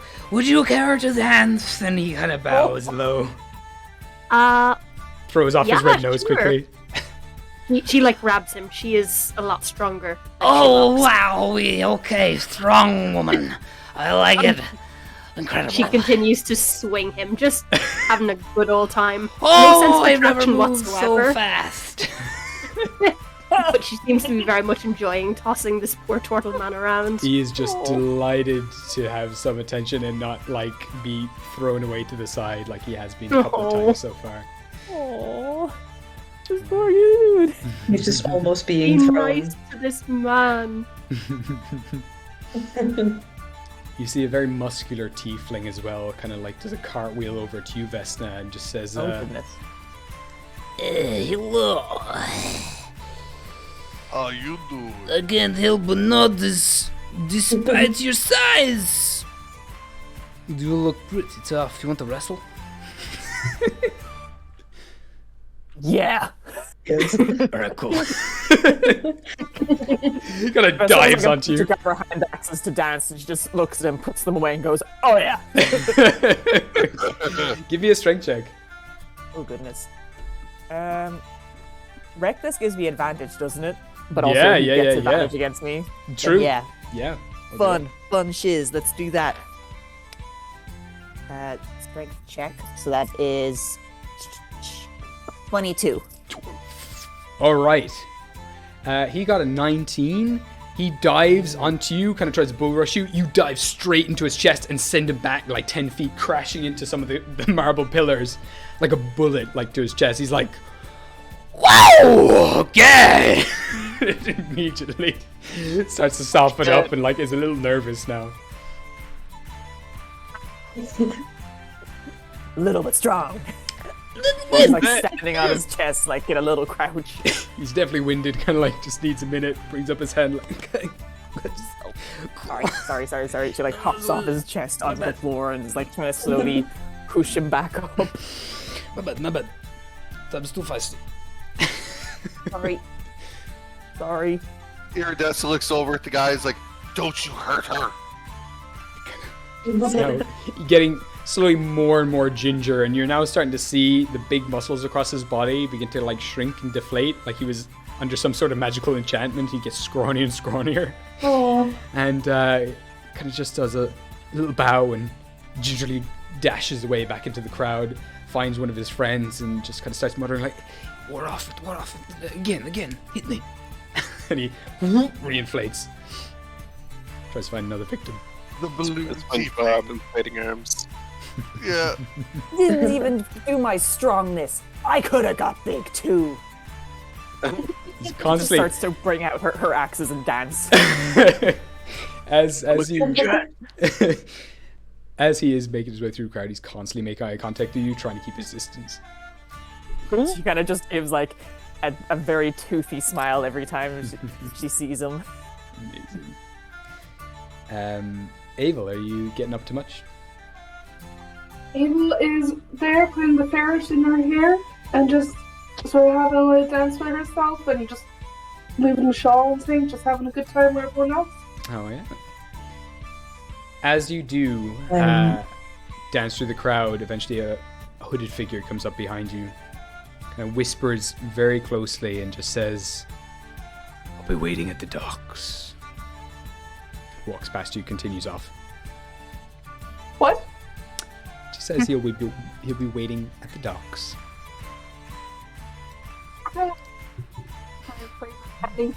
Just. Do I recognize the voice? Give me an insight check. Oh, sure. Oh. 11? Yeah. It's a little more slurred than before, but it's definitely tight. Oh. Hey. You kidding me? Okay. I will let the group enjoy a few more minutes and then we'll deal with that. Yeah, absolutely. Alright. Now, just as quickly as the entertainment escalated, it comes to a stop. Oh. And now, Oh, I don't like how the music stopped. all that you hear Oh, no. is this low beat of drums. Single drum beats as Kuri steps forward, and the arcane hand he stands on extends out over the crowd. "Tonight, we have a very special night for you all." The crowd starts whispering excitedly. "Artists from far and wide, anyone who is anyone in the creative world of Gostar is here tonight. I thank you all for making the pilgrimage here. Welcome to the edge of the earth. Tonight, we give our thanks, we worship and celebrate the gifter of imagination itself, An Feist. Our special guest tonight is an old apprentice of mine and a dear friend." He turns back to Mongon. "Mongon, the greatest poet that ever lived, advisor of the great King Zersha, and worker of miracles. Let's see if he can gift us one tonight. Mongon, like many other greats, have come here and stepped through the gate of gifts to reach the calling stone. Points back towards this large floating island, smaller than this one, obviously, floating off in the distance about 300 feet away. And from there, he will do the honors of raising An Feist from the depths of the lightning sea. And when he comes, a wave of new creativity and inspiration will wash over this world once more. I promise you all now, you will be rewarded for your travels. Whatever comes, prepare yourselves now, for when the sun rises once more, you'll be born anew. You watch as Mongon wordlessly walks his way back to the gate to be teleported to the smaller island about 300 feet away. His click-clacking of his metal soles on his shoes across the marble stone. In an instant he bursts to green flame. You see another burst of green flame on the island off in the distance. And as he does, you now start to hear this faint chanting coming from across the way, even with this massive distance between him and the island. It still manages to echo through the crowd. And let me just get a little bit of music.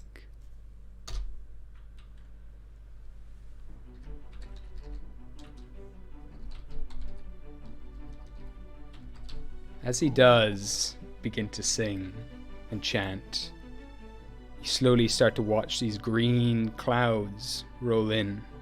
Storm. You've been told now Olympus is famous for its storms. It's also known as the Thunder Plains, but An Daingean is an exception. It's this haven amongst the storm where they only get sunshine, occasional floods of rain, but never deep, dark storms like this, and they're coming in fast.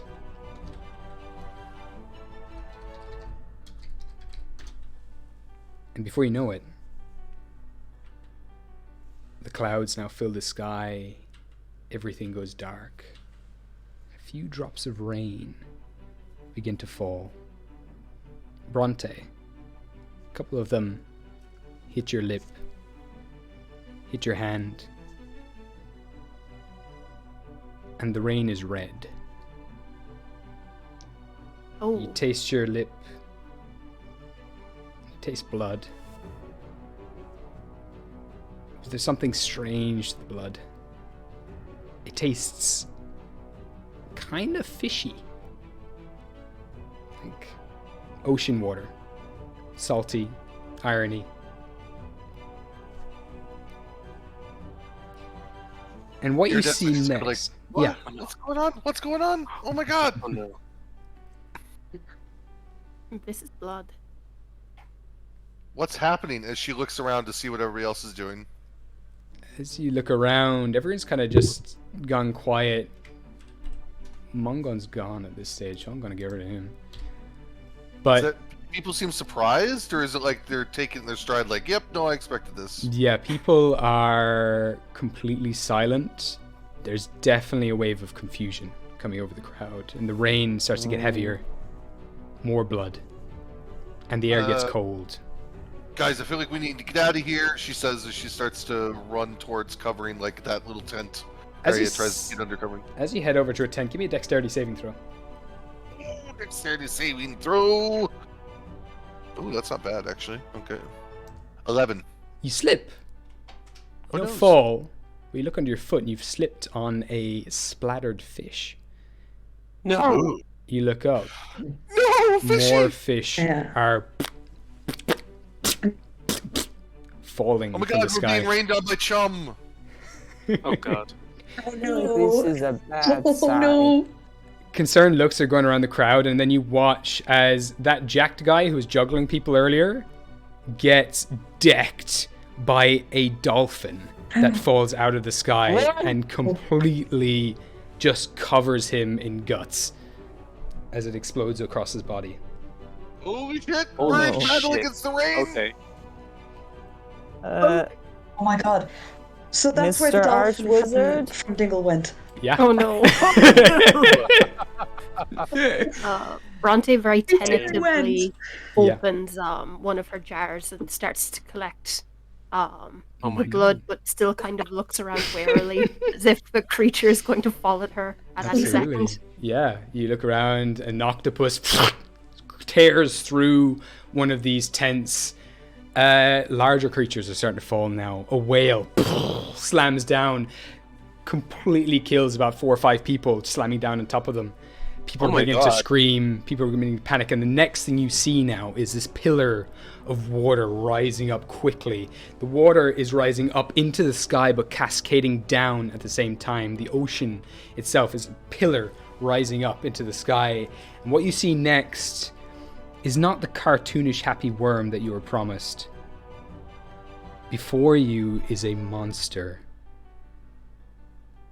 Plates of bone cover its green scaled skin, all the way along its spine. Its jaw hangs ajar with rows of razor sharp fangs. And in an instant, its small clawed hand that crackles with this green and red electricity slams down on the tiny island where Mongon is chanting, crushing and killing him instantly. And Oh no. where that island once stood, there's nothing but floating rubble. Oh, my no, God. the sweet dark mahogany. God, he's dead. Crowd Can he now know? erupts into chaos. They race away in panic. Oh, And the terrible Um, beast begins to reel back its head. Its chest begins to inflate, and you can see this blue glow coming from below its green bubbling chest. What were you going to say there, As Iridescent? soon as Iridessa sees that, she's going to shout "Run!" as she takes off for any type of solid, any type of cover. Yeah. As she calls on Lexi as well to Oh, yeah. out the beat Yeah. to come to her. Lexi is now in a panic, like dashing through the falling fish, like trying to make its way towards you. Blood kind of soaked scales all over, eventually just burrows itself into your chest, curling up and shaking and trembling. And the two of you manage to duck into cover behind some barrels, behind some rocks, just trying to avoid as much of this gore falling from the sky as possible. This beast has lifted up half of the oceans with it, and in those oceans, all of the sea life is now cascading down onto the island of An Daingean. She does that. She also says to them, "It's about to breathe death." All right. I Can I tell the fly up? men that we need to get to the docks now. All right. You're dashing to the docks, pushing through the crowd. Everyone is beginning to flee, beginning to panic. And as you all sprint away, luckily you get enough distance as its head now darts forward once again, unleashing this giant cone of frosty breath from its maw.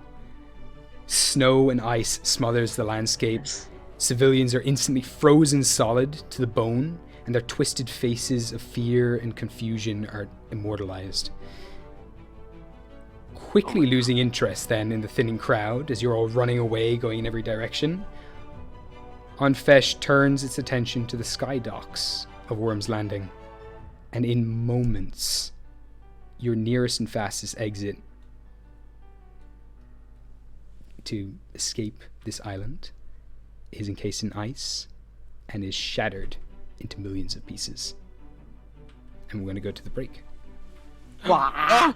Harder! Ow. Cliffhanger! Ah. All right. Meeting. Oh my god. So, for everyone watching, we're going to have a break now. We're going to have a break for about 15 minutes. Just remember, there is a another bingo word going to be announced during this break. So you have until the end of our 15-minute break to enter that bingo word into the chat. Then yeah, we're back in 15 minutes when the break ends. We will be closing the doors for the second giveaway. But yeah, stay tuned, and we'll be back in about 50 minutes. Thank you all for watching. Awesome. Hell yeah. Oh yeah.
And boop. And we're back. Okay. Hello, everybody. Blood everywhere. Blood everywhere. Fucking wrong. Ice everywhere. Incredible. Welcome back, everybody. Thank you for waiting. And the doors to the second giveaway are now closed, but I will say, in case you didn't get the private whisper, something_wicked. Congratulations, you won the first giveaway at the start of the stream. And final winners will be announced, winner will be announced at the end of the stream. Damn, that sounds wicked. Yeah. Congratulations, winner number one. Winner number one, congratulations. And just to say as well, for next week, if anyone wants to submit any fan art, just put the hashtag ADDND and at Animation Dingle and at Dakota Irish, and you have a chance to win these beautiful dice tower, which is on screen right now. Okay, so picking back up from where we left off. Sea creatures and boulders, seaweed, water, blood is all rained down from the sky as the massive wyrm on Feist has been awoken. And they now tower hundreds of feet over the floating island of An Daingean. They have lost interest in this peninsula as the crowds are now thinning, and they've killed a large portion of them. They've gone over to the sky docks of Wyrm's Landing, frozen all of it instantaneously and smashed it into a million pieces. Your quickest exit of leaving this island is now completely and utterly destroyed. Where do you go? And what do you do? Who knows? What has happened to you on Feist? We need to try help the people. Yeah, actually, Iridessa looks around frantically to see is there anybody in difficulty or anyone that needs, assistance. Give me a That's doing the check. same. Yeah, one of you can do it with advantage, or you can both roll separately. It's up to yourselves. I'll give Iridessa advantage. I'm going to guess she's better. Alrighty then. All right. We're gonna have Vox Machina, and we're gonna have something else, other die, and we'll see which Go on, one go on. rules out. Give my encouragement. Oh, Vox Machina dice with. Okay, so that is what was it again? Perception, was it? Perception, yes. Perception. Perception, baby. Perception. Perception. Him. What? Perception. That Keep is saying 18. 18, 100%. Oh, well done. There are a few people who have managed to get away on boats down at the town, down at the docks. There's a few smaller boats that are taking off. Quickly on Feist is swiping at them through the sky, trying to take him out. There are also people gathering just at the base of this kind of cliff where you've walked up to. Wagons and carts are all starting to gather, pulled by giant sheep. People are trying to get out of there. And now it seems that boulders are beginning to take shape, animate, and make their way into the city. Squeeze me? Did you say What? boulders? Yeah, they're starting to gather up. This green and red electricity is starting to gather them together. You see now the one part that kind of makes the head explodes inwards, still keeping its shape, but as the explosion clears, it now has a visible face, and it continues to march into the city, and these strange tiger-like creatures with weird goblinoid faces are coming out from the woods all around the city, taking down individuals, ripping them asunder.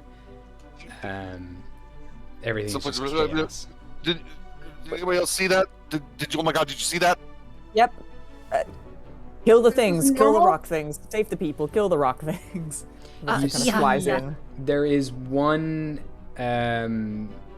individual as well, closest to you, is a small little gnome man with a wizard hat that is partly frozen at the top, is currently trapped under a boulder as well. He would be the nearest survivor. Everyone else is kind of cleared off or is dead. So Iridessa's definitely going to him. Yeah, All as right. soon as she sees him, she's going to go to him, try to help. Okay. We need got to. There's so many things.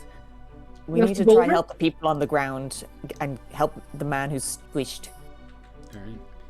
You make your way over to the tiny little gnome man under a boulder, like his from kind of the knees, above the knees and below is completely destroyed. He's not as trapped under as you kind of thought. There is other rubble on top of him, but the biggest boulder has just completely destroyed his legs. He's kind of like a little garden gnome. yeah. He's wheezing and he's just Hello there! Hello, my savior! Yes, we need to get out of here, I think. Yes. Okay, so his legs are trapped under the boulder, is it? they are smushed by the boulder. There's nothing left. Oh my god. Like smushed and as in like okay. Somebody help! As Help! in, is he removable? Yeah, he is removable. There's kind of just a bit of Clementine sinew is popping stuck over. under, like still attached to like what's left of his legs. Oh, that's unfortunate. Oh god. Okay, yeah, I'm gonna stop for the guys to come help. Over. Yep, I think it's time. I'll run over and help lift the boulder. Okay, Or wedge it up, so- give me a strength check I will I help. also Might be able or to- athletics if does you that prefer. make sense? With so much help. So many people here. So much help. If possible, DM, Yes. I would like to cast enhance abilities on myself. Yeah, absolutely. What are you enhancing? I am going to do bold strength to have advantage on strength checks. Oh hell yeah, yeah, absolutely. So you're assisting with the boulder situation? Yes. Okay, I'm so reckless with this to get advantage, or does yeah, that not absolutely. work? The pair of you can both roll Good. me that's much strength better. or athletics checks with advantage. Sorry, DM, I want to cast guidance on Vesna. Vesna? All right, you got it. All right, I'm going to say that the pair of you need, because this thing is huge, you need to add up to a total of. Actually, you know what? I'll say you need to with this. You'll need to have an average of 22 to lift this boulder.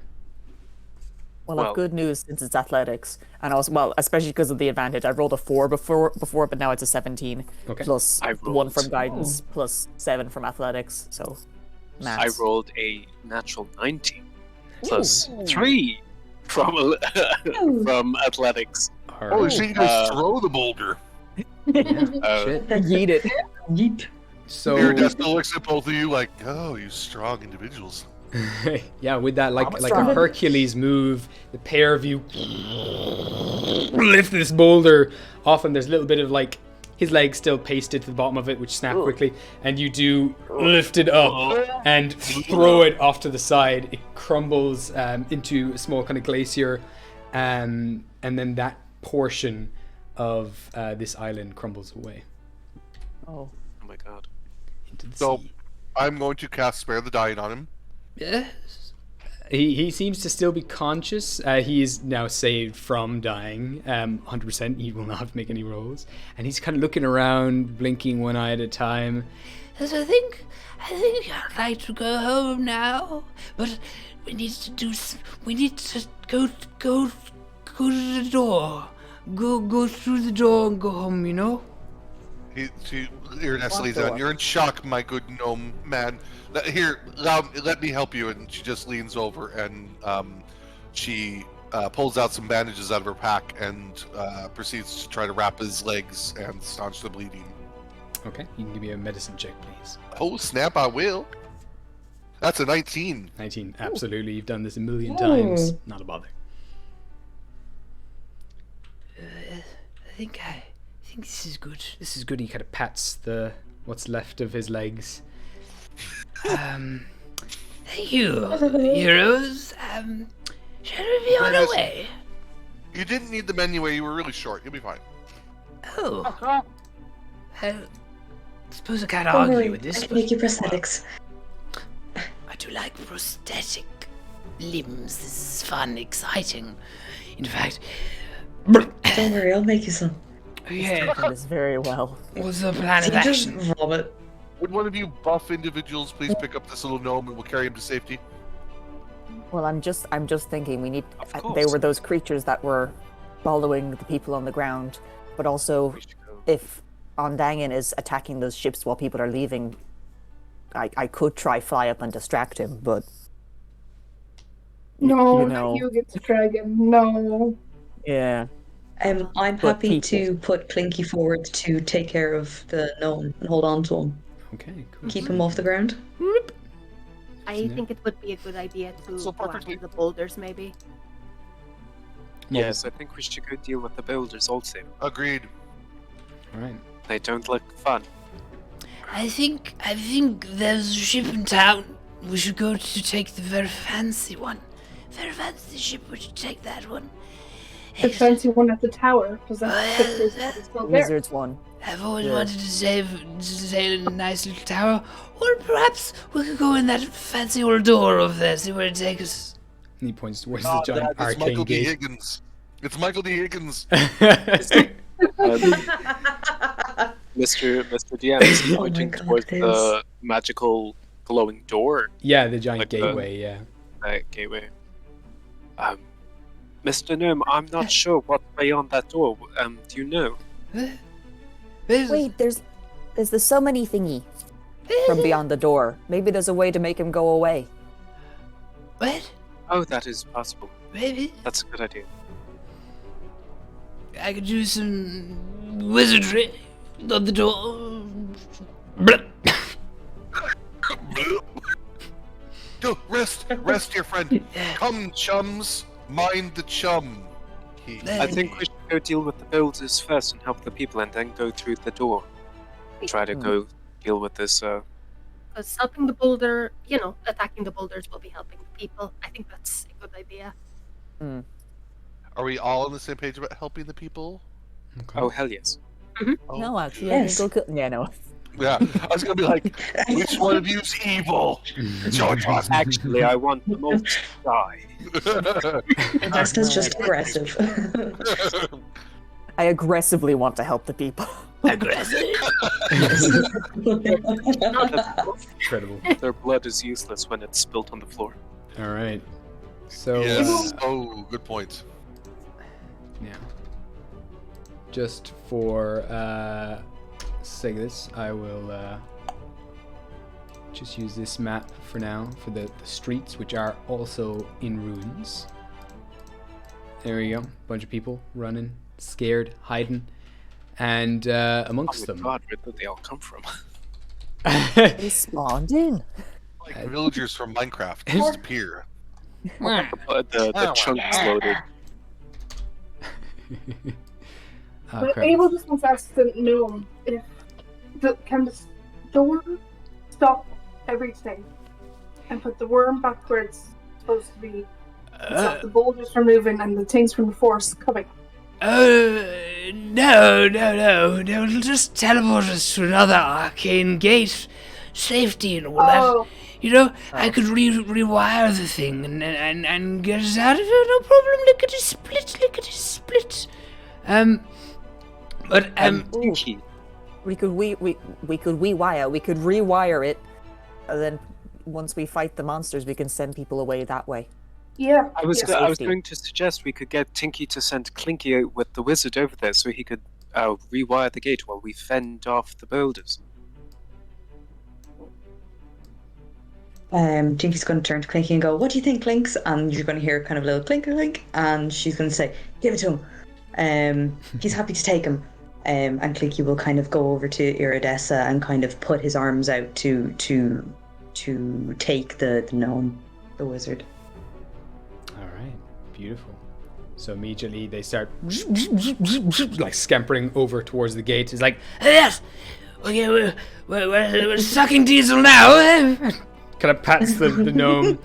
Just get me a pie and I'll rework the runes. And so he he begins to make his way. Faster! Makes his way to the arcane gate. Yes, I think there was a gate around here. And immediately starts lifting up this old man who tries to now rework these runes. A lot of people are now left wagonless. Wagons have all taken off. Large crowds of people are now running from the city, from these large rock beings, these large creatures made of stone and storm. Is there any more chum coming down, or is it all gone now? It's now stopped. Yeah, it was just the initial kind of him rising from the water and lifting up all the sea creatures with it that tossed them all into the air. So, how are you dealing with this? How many rock Cracks creatures knuckles, are there? flies into rock creature. I mean, you've seen about half a dozen or so. A couple of more heading this way towards you. Doing anything to the villagers though? Like, are they just hurting them, or what are they doing? They seem Murder. to be touching them and freezing them solid. Oh no, they're touching the villagers! No, they're touching them and freezing them with freezing hands. Well, Nobody I'm gonna touches try my and villagers. pull the rocks. Alrighty, I'm gonna unsheath my sword. Yep. All right. Same here. All right. So, a bunch of scared villagers are kind of coming up towards you, seeing that the group of you all have weapons. They do not. They just have sketchbooks, pencils, and paintbrushes, and they race in your direction. Two of these golems are making their way now across, trying to take as many. Making their way. It's our villager reference now. All I see in my head are like Minecraft villagers fleeing. But they can't actually run because they're just running around in circles and being stupid and stuff. Trying to find a door. I'm bread. Yeah, Oh yeah. Going to bed while they were being attacked by a zombie. yeah, exactly. If Go to you're the portal behind us. We'll fight the creatures. It will teleport you somewhere safe. Because immediately, like, tear-stained chiefs grab their kids and rush off towards the gate. Nothing, the kind of portal is kind of rekindling right now. Nothing is there for them to walk through as of yet. But they are just like grabbing your kind of clothes and just like trying to give you desperate hugs, but also run at the same time. They race past you, and the stone golems move slowly in your direction. You're taking a stand. If you are where's the turtle man? Where's the turtle man that danced? Is he Turtle Man- dead? No, of course not. He's right there. Oh, of course not. He's gonna spawn in now. He's been here the whole time. Oh, there he is! Beloved. Oh yeah. The little juggling turtle man! We love him. And you know what? Oh, tell me Chuck Crumbly's around somewhere. There's definitely a couple of guards. Totally a couple of guards there. This half orc, and the guy who really wanted to see Fireball. Fireball! Iconic man. Alright, Fireball Man lives, Turtle Man lives, and Crumbly's gotta be in there somewhere. Somebody's got to be there somewhere.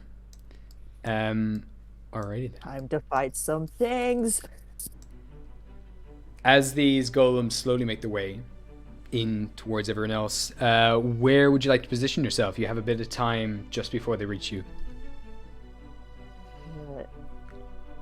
In between us and the villagers, Yeah. Okay. Yeah. Irides's gonna try to put herself between the golems and the villagers. You got it. Same as Clementine. Clementine's probably going to run towards the bottom. Bottom half. You got The bottom. it. Around there. Actually,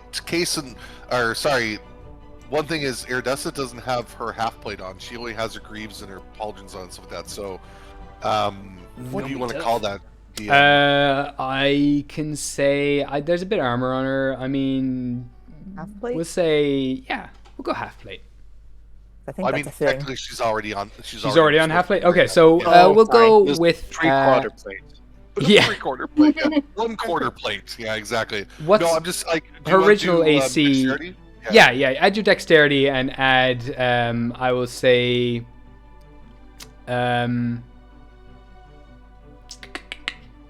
13. 'Cause that's 13 plus your zero. dexterity. Oh, your dexterity is 0? She's 13. We'll So go. she's 13. That's fine. We'll go 13. Yeah. So she's not going to go Solid up front. 13. She's probably going to hold back. Okay. Cool. Best is cool. in the front. Vez Yeah, is I in the can front. Yeah. Okay. Bronte's in the front as well, is it? Yeah. Okay. You got it. Tinky. I will place myself beside Iridessa, You got it. please. Boop. Put you there. Or like kind of up here. North, south, east, or west. North, south, east, west. That is a great question. I think between Bronte and Iridessa would be a perfect spot. You got it. And then Abel, where am I placing you? Perfect.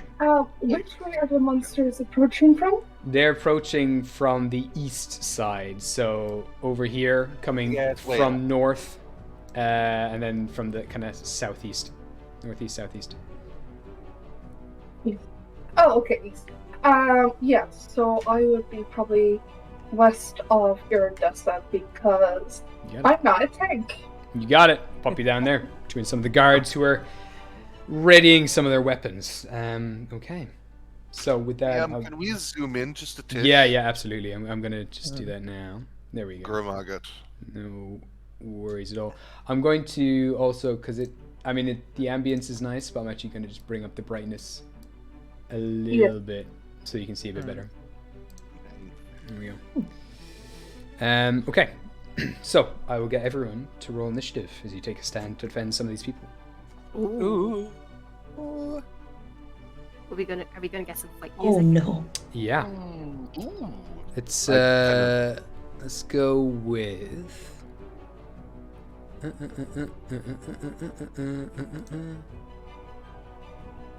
I think I will use this. I'll be asking for initiative in 2 seconds now. I'm just going to see if I can play this file.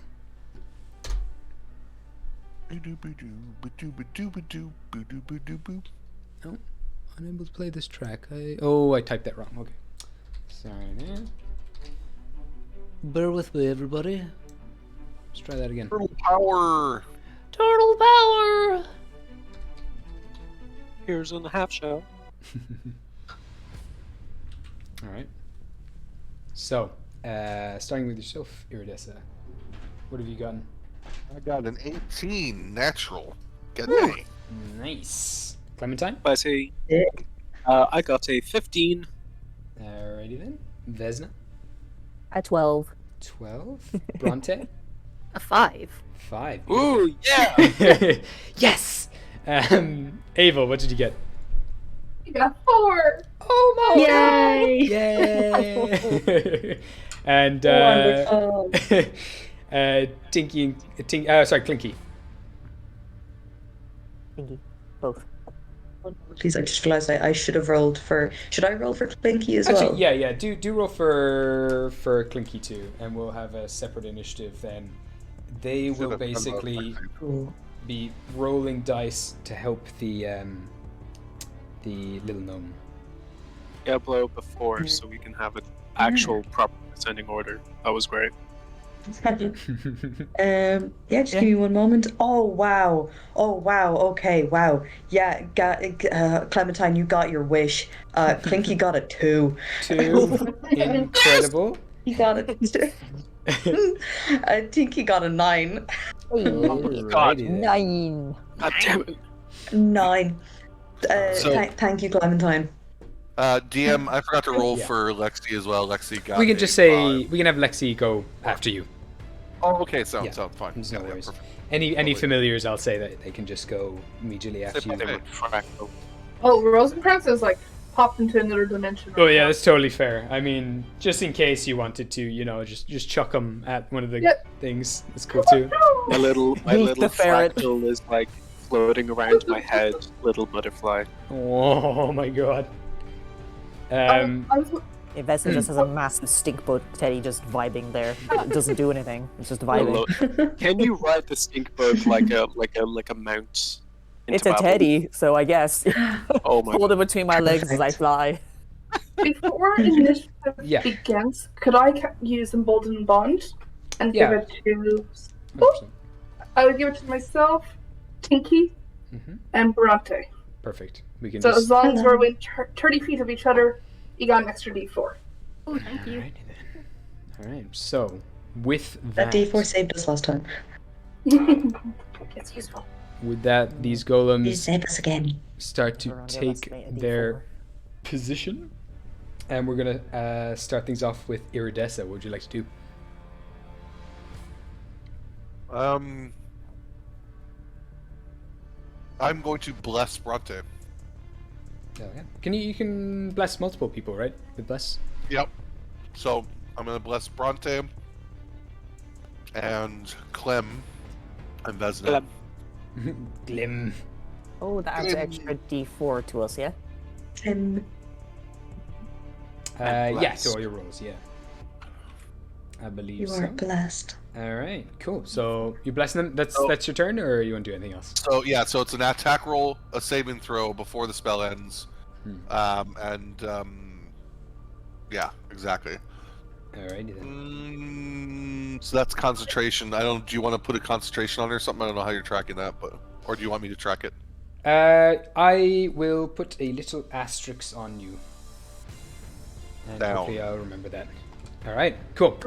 So Yeah, that's your. Bronte's getting 2 extra D4s now. Yeah, that's- they stacked. You cannot fail. The only other thing with her movement and bonus action potentially, DM if you can, she's going to try to usher the people towards the portal and just move, maybe to not to the green person with the half haircut, but the kind of gray villager above the soldier. You got it. So, 100%. I will say with your very assertive presence and very influential presence. They do immediately start to act on that, and they all start. I'm going to say they can each move about 10 feet. She's just going to start saying to them, "Get towards the portal! Get towards the portal!" It's just crying, sobbing. They kind of look back and they see a few other frozen compatriots of them, and one of them, as she runs past you, just grabs you by the shoulder and says, "Just don't get too close. Don't get too close," and dashes off. To get close. With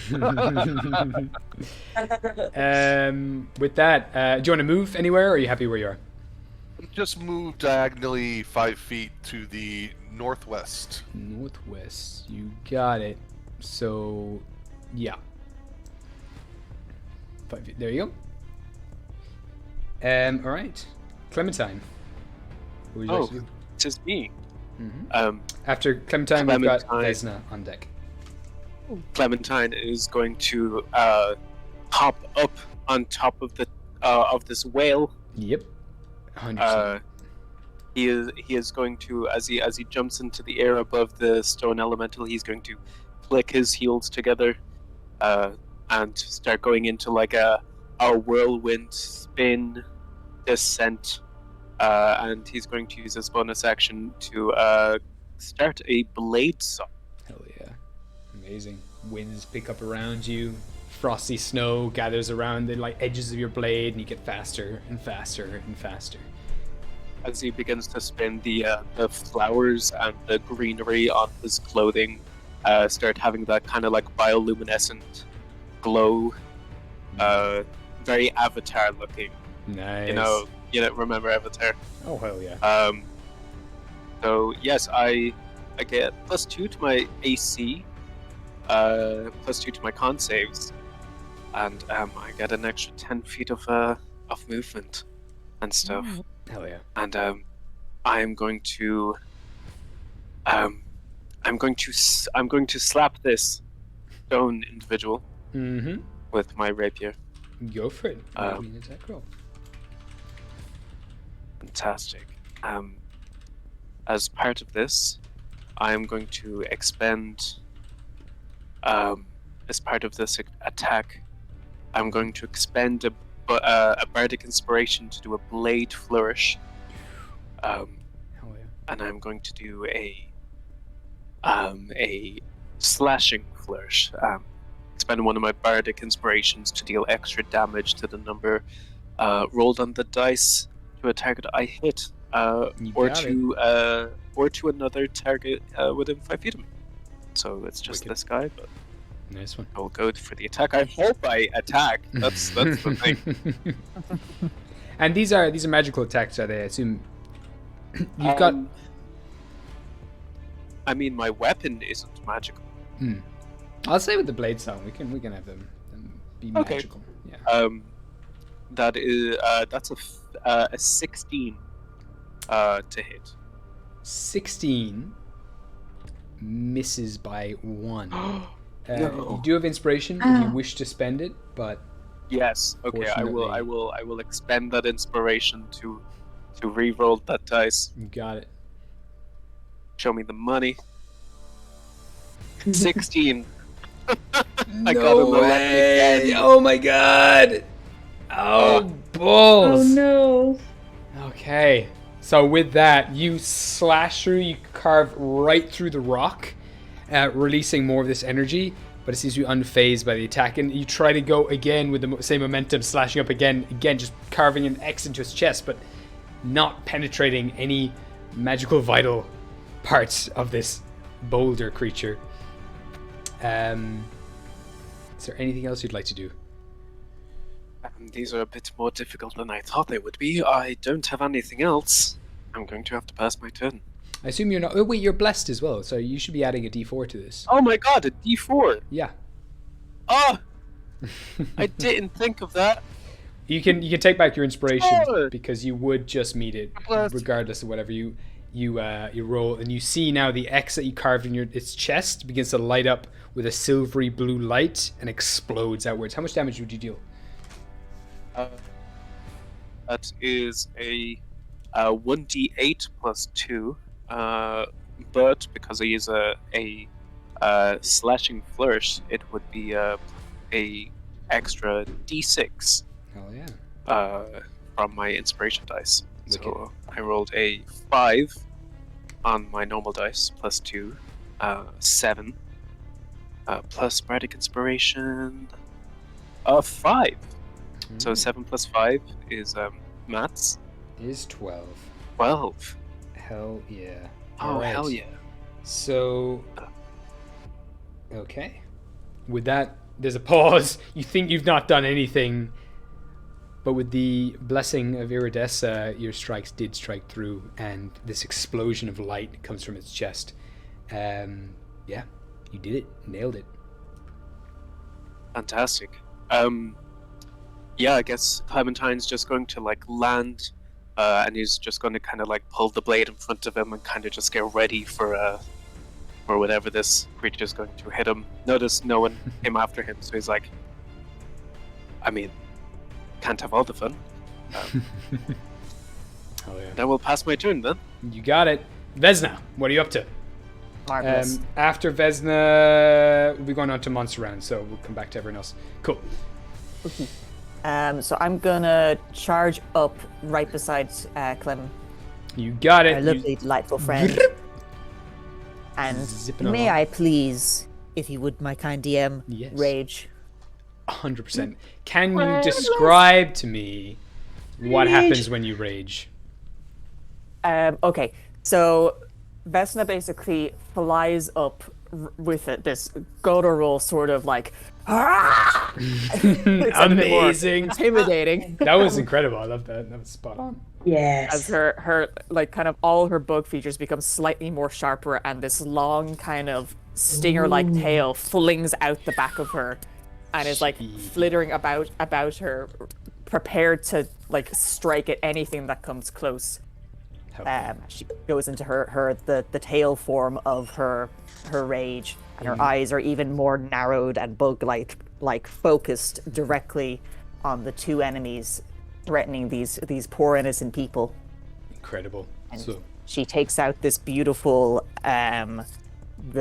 great sword and just lashes down twice, Cool. because she can attack twice. hell yeah. Necklace attacking too. You got it. Might as well. 100%. I will put a little bullseye on you so that I know they have advantage against you. And plus the D4. Plus the D4? Yeah. I still don't think it's very good. No, it's a 14 on the first hit.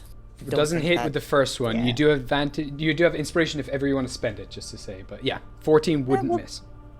Would yeah. Would miss. Sorry. Yeah. Oh, my dice are being so cruel. No. Yeah, no, okay. I'm These gonna are use not the good inspiration Irish to guys. roll once more, just You to got it, try yeah. keep the rage. Absolutely, and remember to add the D4 as well. Yeah.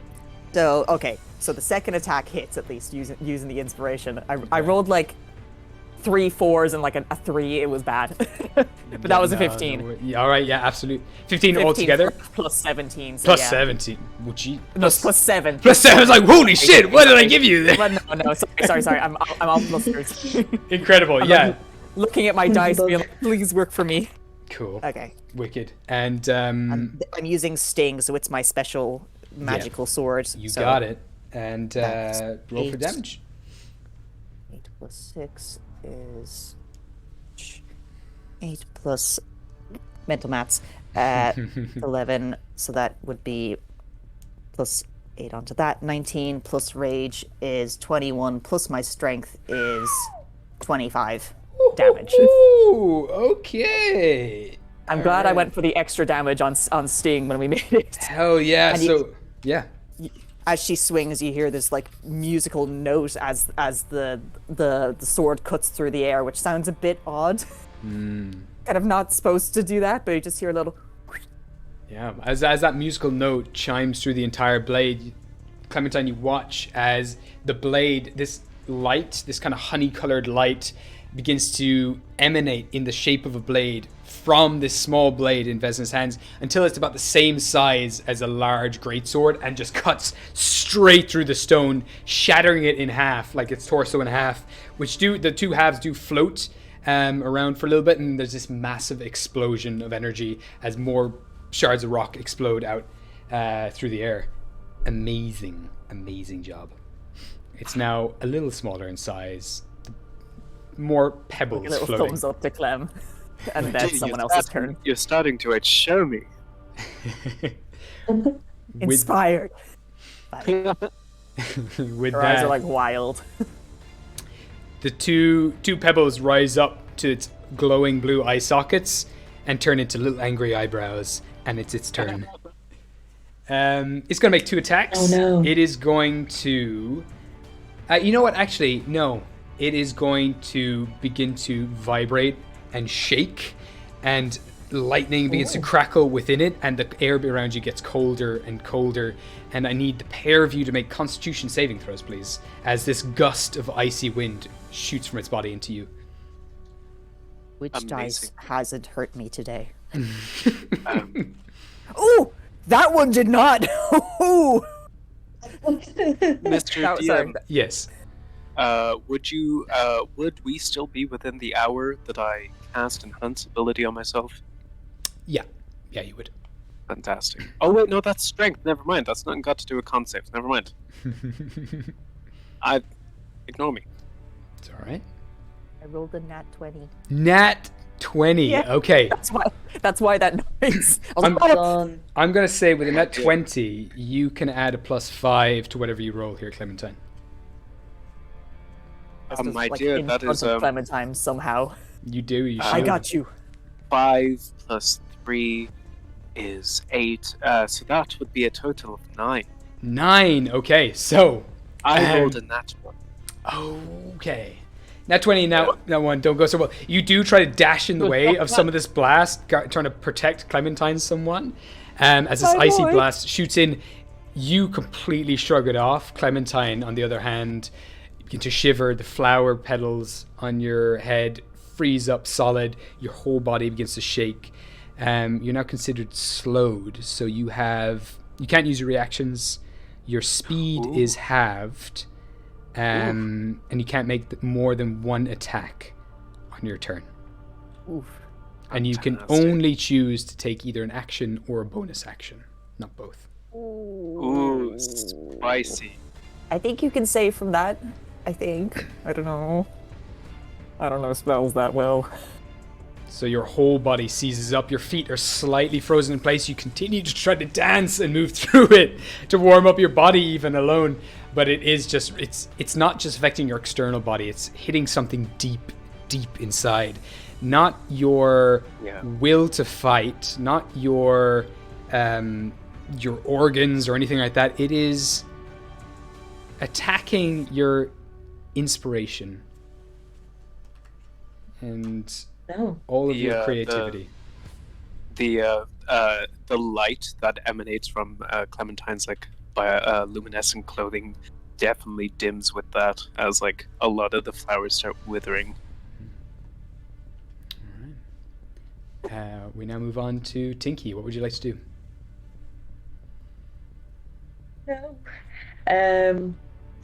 How many of them can we see? Is of the stone golems? The stony menaces around. There's two. Yes, please. Two very large stony menaces. Yeah. So there is one quite close to you, about 20 feet from you, and then there's a further one down towards the south, which Clementine and Vesna are currently fighting, and that is about it's quite a bit away. Okay.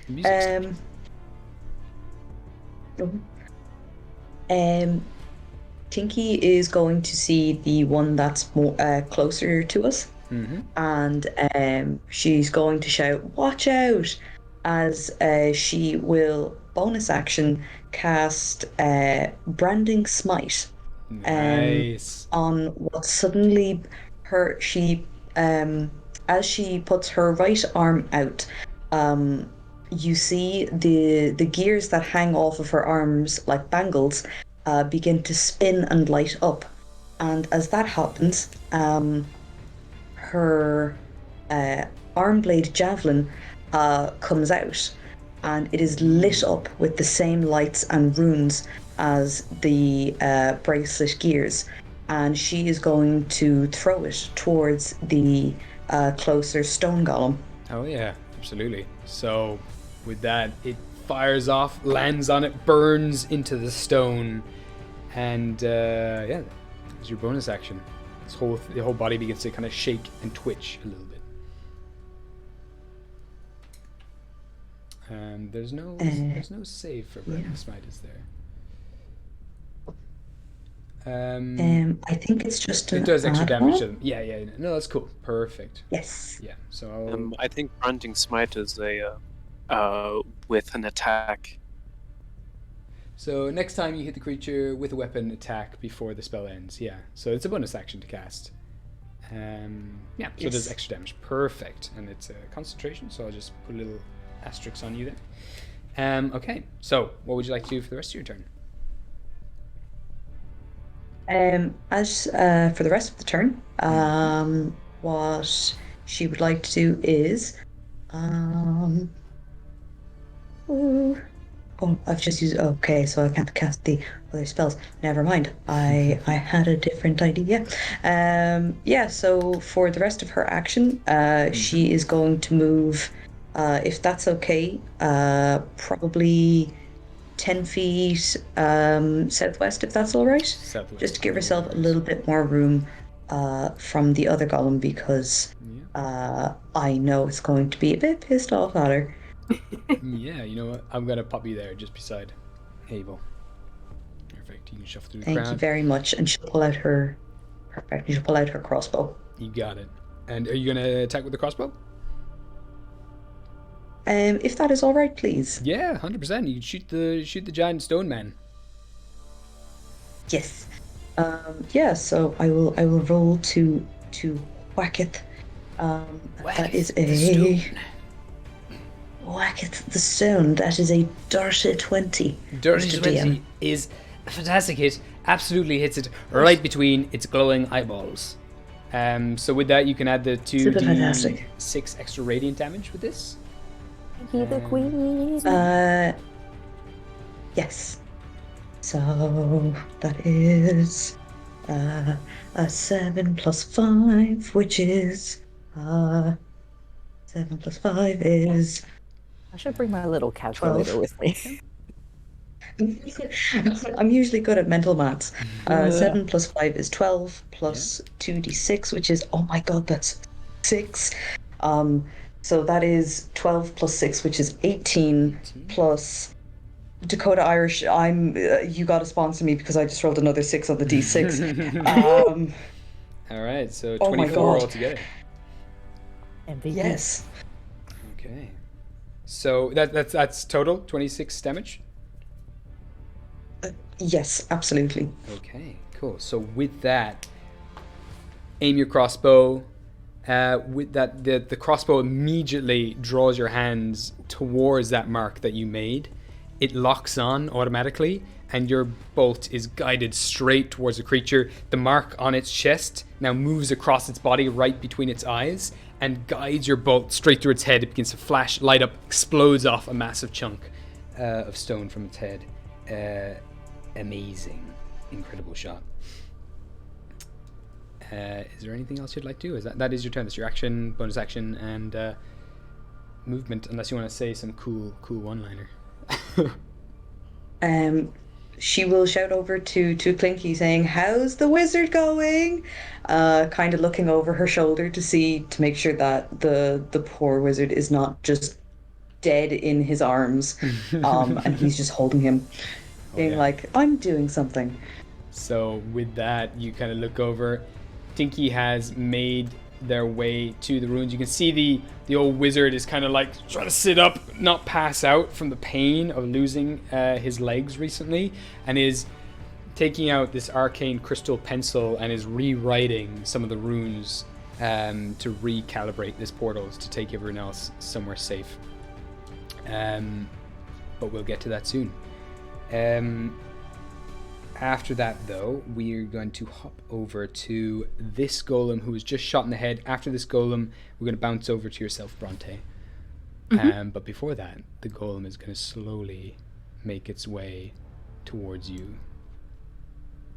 And stopping... No touchy. In its tracks. It's now going to whir, its body's going to click and shake, and then unleash that same cold blast towards you, and I need you to make a Constitution saving throw. Keeping in mind, you can add 2d4s to this save. Yeah. You could add the d4s to the save. Yeah. Yep. Yeah. Dang.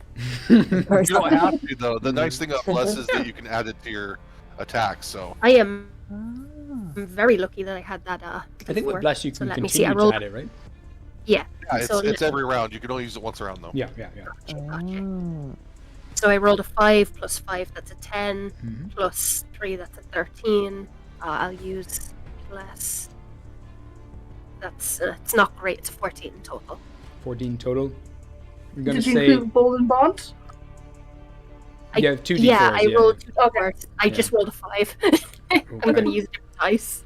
I will say that you feel, despite everything around you, this guy has attacked you so suddenly, throwing you so off guard, you feel your body seizing up, your body freezing. You're about to fail if you don't do something fast. You can use your inspiration if you really want to here. Yeah, I because might you use don't my quite need it. inspiration. All right. So that's a reroll, right? You can re-roll the d20. Keep all the other things you've added. I will say. Yes. What'd you get? Natural 1. No. I With go that- for a different dice. You feel things slip away, motivation, inspiration. Your body becomes frosty, your hair kind of begins to freeze into place, and the blood vials at your hips begin to frost over, and you are also slowed. Gotcha. You have one action on your turn, or bonus action is your choice. Bonus action movement. Your movement is halved, though, I will say. But yeah, Gotcha. unfortunately, this thing gets you. Okay, and with that, that's its turn. We go straight to you. What do you want to do with this one? Right. Power. So the loss of inspiration seems to have sapped, not her humanity per se, but her sense of being grounded, loving the arts, loving people. And she snarls, a feral snarl, and she leaps forward. And I'm going to say I'm going to use an action surge to give me a second action. Hell yeah. Yeah. And I'm going to use Green Flame Blade on my rapier Nice. and attack. Got it. Yeah, so roll me that That's a attack. natural 20. No! Okay. I will Well say done. There's there numbers in is, between. due to the slow condition, you can only attack once a turn, but with this green flame bane, with the natural 20, your body heats up just enough and you just imbue yourself with all of this feral energy. For a second, it doesn't matter if you have no inspiration, you are just in a blind frenzy. You can make those 2 attacks. You can make the first one now with your green flame blade. Yeah. Go for it. So with the Sword of Life Stealing, when you roll a 20 on the attack roll, the target takes an extra 3d6 necrotic damage, and you Absolutely. gain temporary hit points equal to the damage. That's going to Fantastic. be a d8 piercing, 3d6 necrotic. It'd be 2d8 piercing. It's a And it's magical damage. That's good to know. 2d8 piercing, 2d8 fire damage, and Oh shit, okay. necrotic damage. Jesus Christ. Okay. 5, 2, 5. So that's 12 necrotic damage. Okay. You got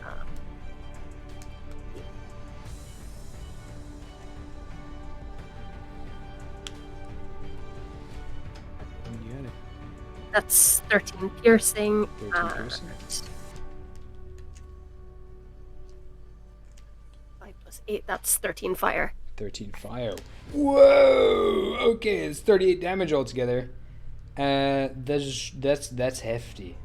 That's a lot of damage. I didn't think the Sword of Life Stealing would be doing its job so quick. It's a pretty dope sword.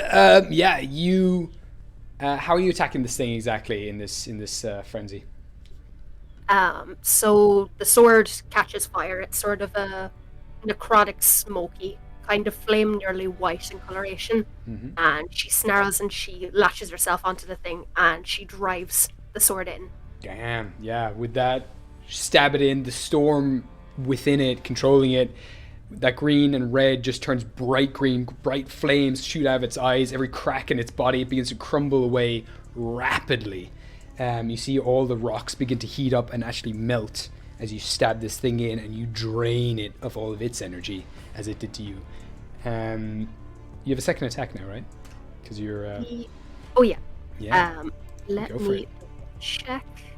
I'm going to use a normal stab this time. Go for it, normal stab. Normal stab. That is 16 plus 6. That is 22. Yeah, that hits 100%. Well, let me see. That is 8 damage. It had exactly 8 health left. How do you want to finish this thing off? Okay, oh god. She's still not white to herself. So she grabs her sword again. She had pulled it out of this thing's chest, and this time when she hurls forward, she hurls towards its head specifically, and she plunges this thing straight through it. Oh yeah, you plunge it straight down through the top of the head, all the way down through the rest of its body, and it just explodes under the pressure and bursts into just pure energy in every direction before the pebbles collapse onto the ground, and it is terminated. With that, she's kind of going to blink in surprise, coming back to herself a little bit more, and she's going to limp, still quite stiff, back to Tinky. Yeah. All right. I'll be back. I'll be back. I'm going to say you probably don't get very far, but you can start making your way in that direction as you kinda make your way. Cool. Yeah, sounds good. Super duper. Avel, what would you like to do? Avel. Abel is going to take one step forward to try and block line of sight of the rock to Tinky. Because Tinky's precious and must be protected. You got it. Tinky had my back. Are you sure about that? No, because I'm a sorcerer and it doesn't really work that way, but emotionally, yes. He will burn the world. Yeah. So, Don't tempt me. with this, Ava calls on her magic, takes a deep breath, and she is going to shoot a chaos bolt. Nice. So that is 14 plus 9, 23.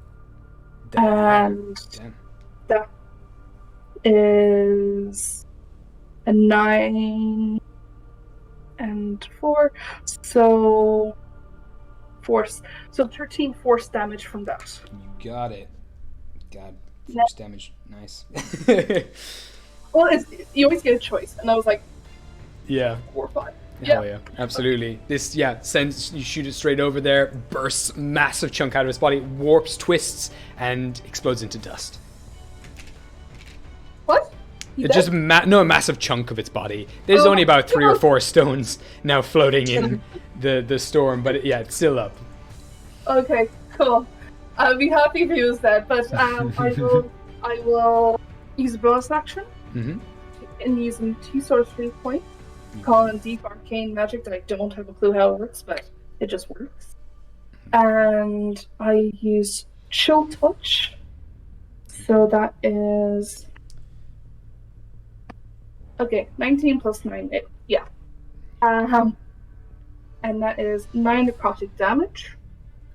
But since I use a sorcery stone, since I have the Sorcerer's Stone, that's a whole different franchise. Using the Whispering Stone, can the giant make me a Christmas save, please? Absolutely. I hope it's not Christmas. Absolutely.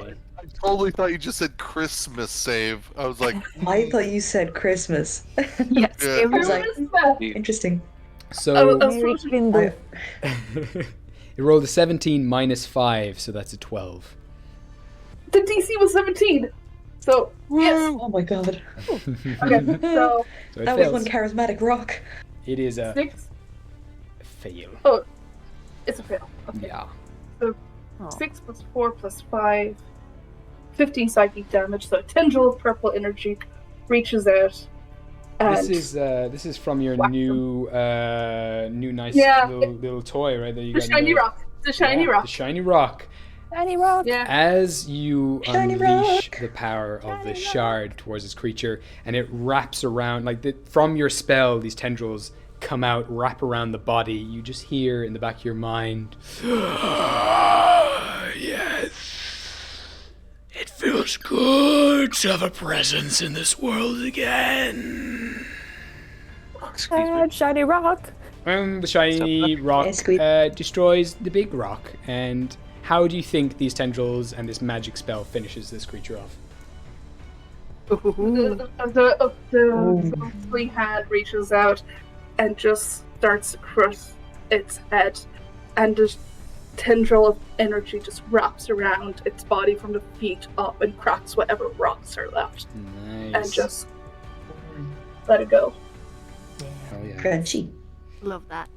Like very satisfying bubble wrap, it just explodes Oh, inwards, yes. and it is gone.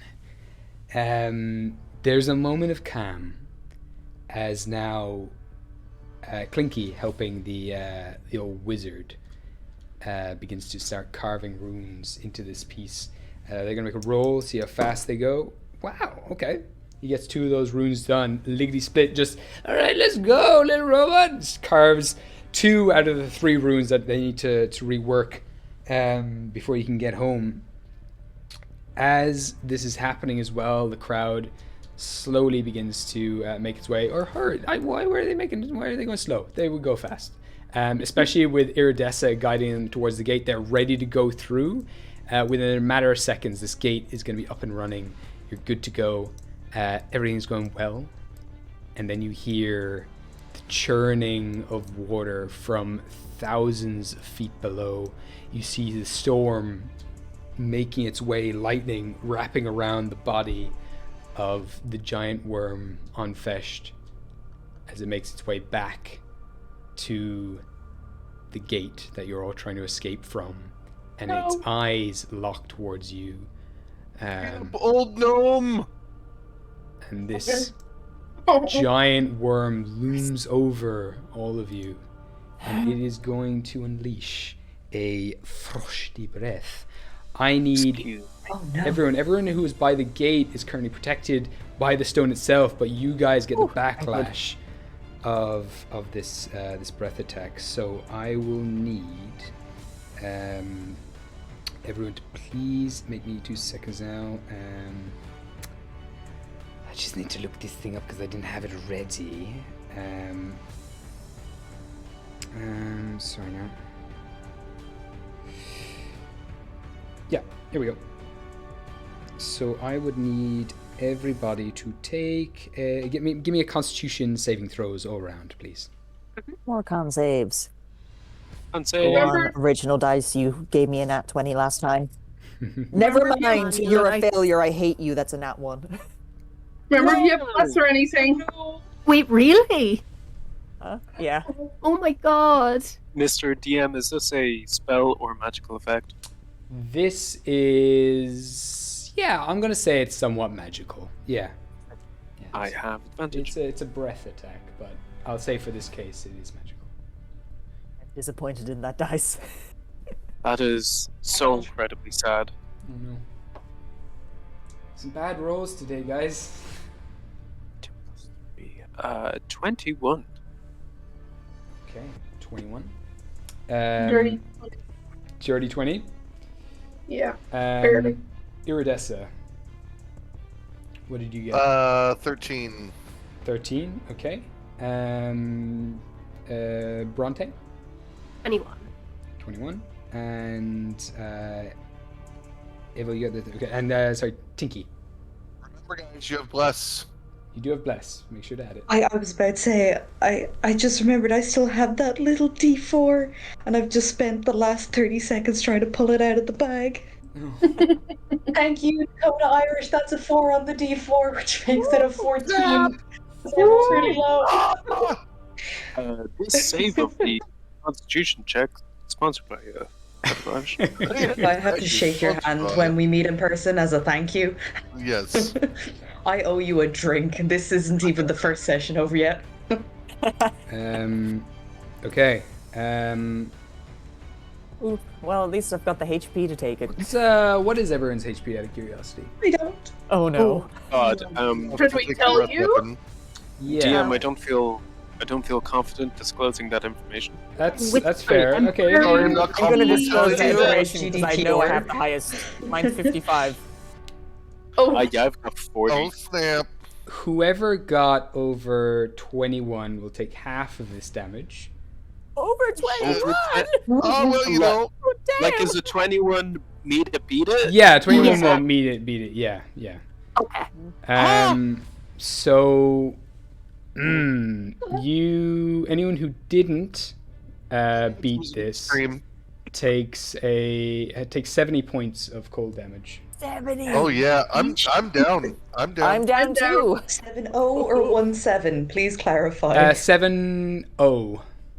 17. Half of 70. Mr. DM, I would like Yeah, to so remind if you succeeded, you take 35 points of cold damage. 35. I'm alive. Jessica looked very proud of herself, and now she's just very proud of herself, unconscious on the ground.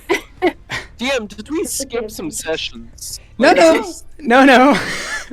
This is a CR 28 creature, Holy shit! Yeah, just for reference. So who's alive right now? Yeah, that's all I need to know. So, please, God, let Lexi be alive. Protect Lexi. Smushed against a rock. Lexi dead. Lexi has definitely turned back into a statue. In your hands, your body is kind of hunched over it, frozen in place, unconscious. Clementine, are you conscious? I am still conscious. You're still conscious. Okay. I am still conscious. Good to know. Your body is frozen, still being affected by the golem as well.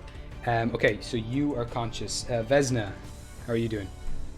I'm unconscious. Unconscious. Even okay. with my 55 HP, it's less. Clementine, you just managed to catch, even with your slow movements, Vesna freezes midair and begins to fall in the sky. You just catch the frozen Vesna. My little fractal familiar butterfly that is flying around his head does the whole like blanket wrap around Vesna to catch her. It's dead. It's gone. It's dead. It goes, reaches over, also freezes, just catches Vesna, and then disappears just into. Protect Vesna. Sacrifice itself. Yeah. Oh my god. Bronte, are you up? Alive, but at what cost? Okay. Oof. She's conscious. Same. Avo, how are you doing? So I've done. Well, I haven't done anything. It was double my HP. What? My HP is only 33. I'm dead. Okay. I think that's how that works. Same. We will get to that in Yeah. just a moment. Okay. And Tinky, are you conscious? No. No? Not after that. No. Okay. All right. Actually, does this count as... Actually, no, because it was damage. Not paralyzing. Yeah, this is definitely damaged. There's a lot of ice. So Tinky, you are frozen in place. That's just a slab. And of you who would see Avel is just solid ice. There's no features, or there's kind of like transparency there of like what is below the icy surface. Through and through, Avel has completely been turned to ice. And is just an icy statue standing there. He's like Anya in Frozen. So we just all have to figure out about love. Okay, that's what the journey's about. With that, the final rune is fixed on the thing. The portal opens. People start to make their way through. Other people, though terrified, are starting to run back to the people who saved them, the people who protected them and allowed them to get out of here, and they are trying to drag as many bodies as they can. What is the Clementine and Bronte doing in this situation as this giant beast looms over you all? So Tinky's unconscious, are they? Tinky is frozen in place, yeah, completely solid, unconscious, not moving. Okay, How many Tinky's people are frozen. unconscious? 1, 2, 3, 4. So Tinky, Avel, Vesna, and Iridessa. Should we go to each, Clem? I'm not too sure.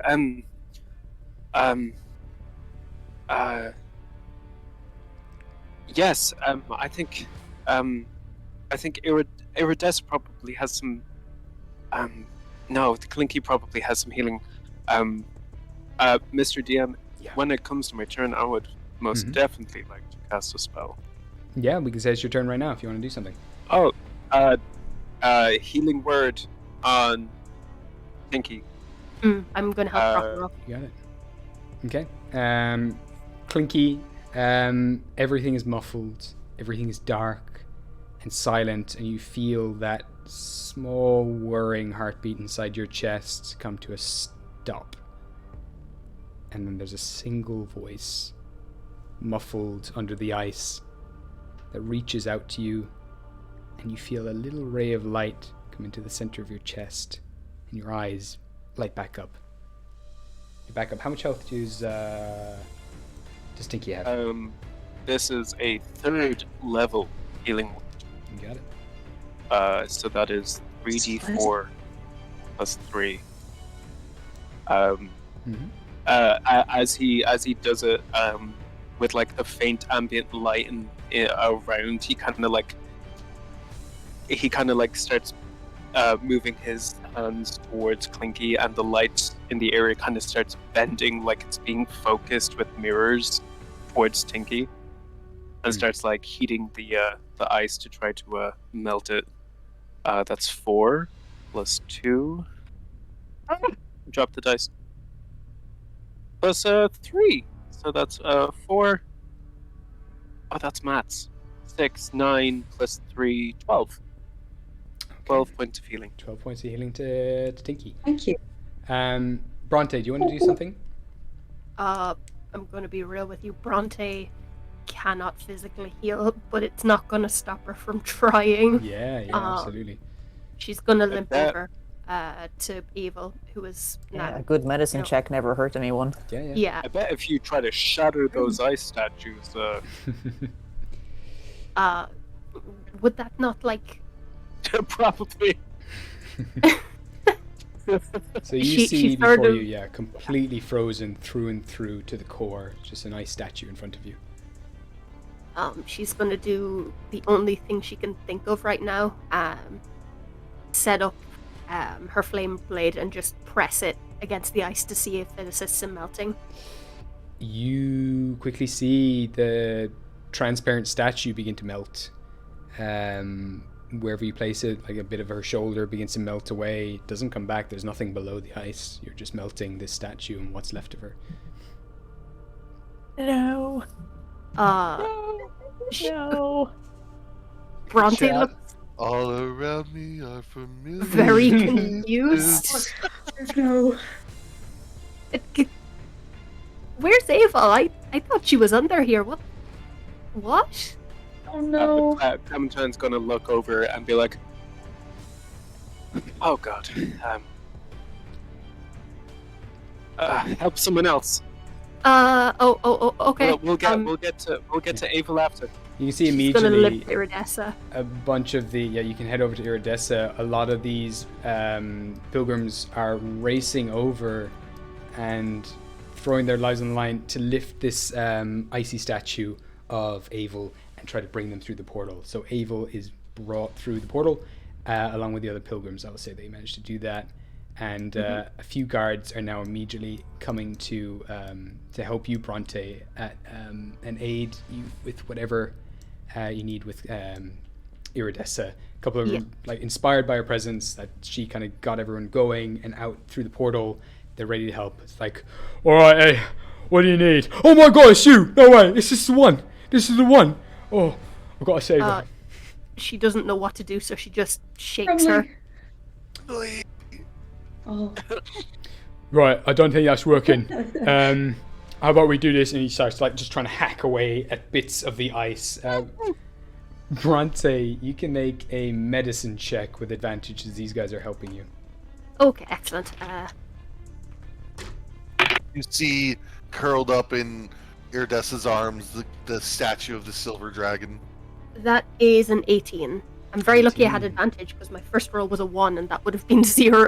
God. So for Oh, you, God. Iridessa, you feel your brain numb over. You're used to cold, but this is something different. This is strange. This is dark and this is twisted.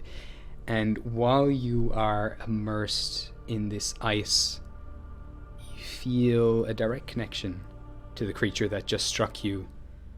And you get the sense that this thing is in pain and it does not want to do what it's doing. And all you hear in your mind, it's not words, it's just this empathy and what's the lost for words? Guilt is all you sense from this magic that's covering you. And as you're sensing that, you feel a little warmth come back into your chest as Bronte is blowtorching you with the green flame blade, clearing the ice from your body. And that's the last thing you see before you fall unconscious. You're stable now, but you are, I would say you're stable now, but you are unconscious. And the guards help carry you off through the portal.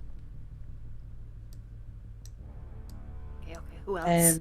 Can before Iridessa is taken away, can Tinky move again? Yeah, you can move again. You have life in your body. You kind of crack off the chunks of ice from your body and you can make your way to Iridessa 100%. Or do whatever you want. Yeah. Yes, please. And what I'd like to do is I would like to cast Cure Wounds on her by placing a gear from one of Tinky's pouches on her belt.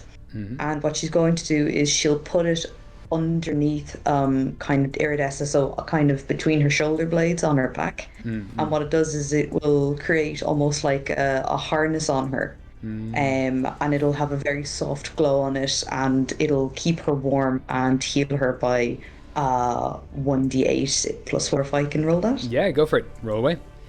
And Iridessa, you feel this pulse through your body of life. And that connection quickly fades as well that you were holding on to with Feist. What is the necklace doing? The necklace, as you come to consciousness, was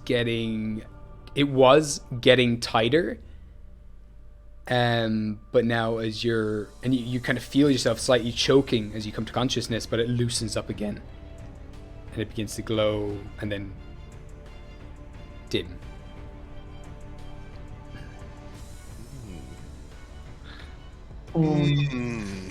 You get the sense it was ready to claim what it was sent to claim. It was ready to remove everything from you in that moment that you felt. You are back up now with how much health? How much did you heal by, Tinky? 12 health.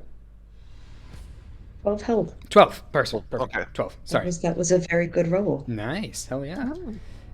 So the guards immediately kind of let go of you, drop you. You're back on your feet. Blink a few times. I'll say just for expediency, Clementine, unless there's anything else you want to do, you can have made your way over there. Is there...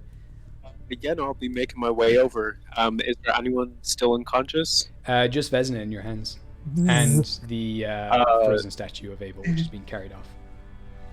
As he holds Vesna in his hands, he's going to again kind of like almost grab some light out of the air, and he's gonna like kind of like almost smush it onto her and kind of like blow into his hands, kind of like trying to kindle a fire. And if it is possible, I will cast a healing word again. Yeah, absolutely. And Vesna, in that moment of darkness, as you're falling, you're frozen, feeling all your muscles seize up and that pain shoot through every single nerve and sinew. All you feel is the fact that you didn't get to achieve what you wanted to, and you never will before this burst of energy shoots through, your muscles heat up, and this light fills your lungs. It's the only way you can describe it. And you feel hope, and you feel this wash of everything good and peaceful in the world, the wash of nature, the wash of the Feywild, run through your body. And you see momentarily the glowing eyes of Clementine looking down at you. She heals for almost max damage. Almost max healing for 14. Oh yeah. Whoa! All right. Yeah. That's a hell of a healing word. Nice. Yeah, my max. Keep in mind, actually, every one of you, your health is doubled right now because of the alcohol that you drank earlier. So whatever you gain there, it's doubled. Oh, dang. Oh my god. 15, So 14, just double so you get whatever 28 for that. Yeah. That puts, and then yeah, I think 24. Tinky, I think I rolled 12 for Clinky, so Tinky, so she'd get 24. 24. Perfect. All right. Dang. And with that, Iridessa is Yeah. nearly full, actually. So Wow. Iridessa will look around and kind of stand on her own feet and say, "What happened? Where is everyone?" Big bad. Run now. It's just like dragging We'll explain when we everyone. get through the portal. Bad. Yeah, Bronte does not know what to do, so she's just like trailing after Aval's body, poking it Yeah. every now and then with the blunt side of her blade, just not understanding where she went. So looks at the portal and sees him taking Abel, and she reaches out her hand. She says, "No, no," and she starts to walk towards her. okay, you start making your way.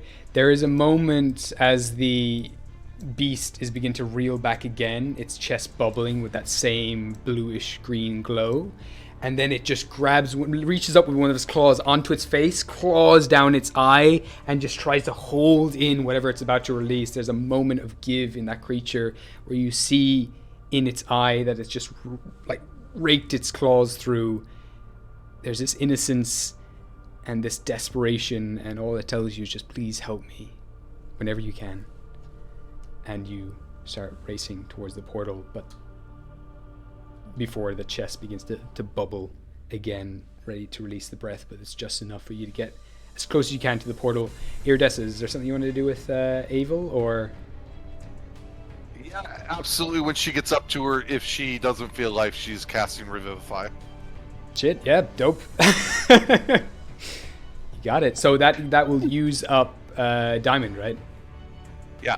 Okay, so you have can mark diamonds? off that from your pouch. You can say that was included within the platinum pieces and everything else that you had. You just mark off that much gold from your person. Dankeschön. Avel, everything is still. And you feel yourself floating through stars and darkness. And then there's this large creature looming over you in the darkness, larger than the universe itself.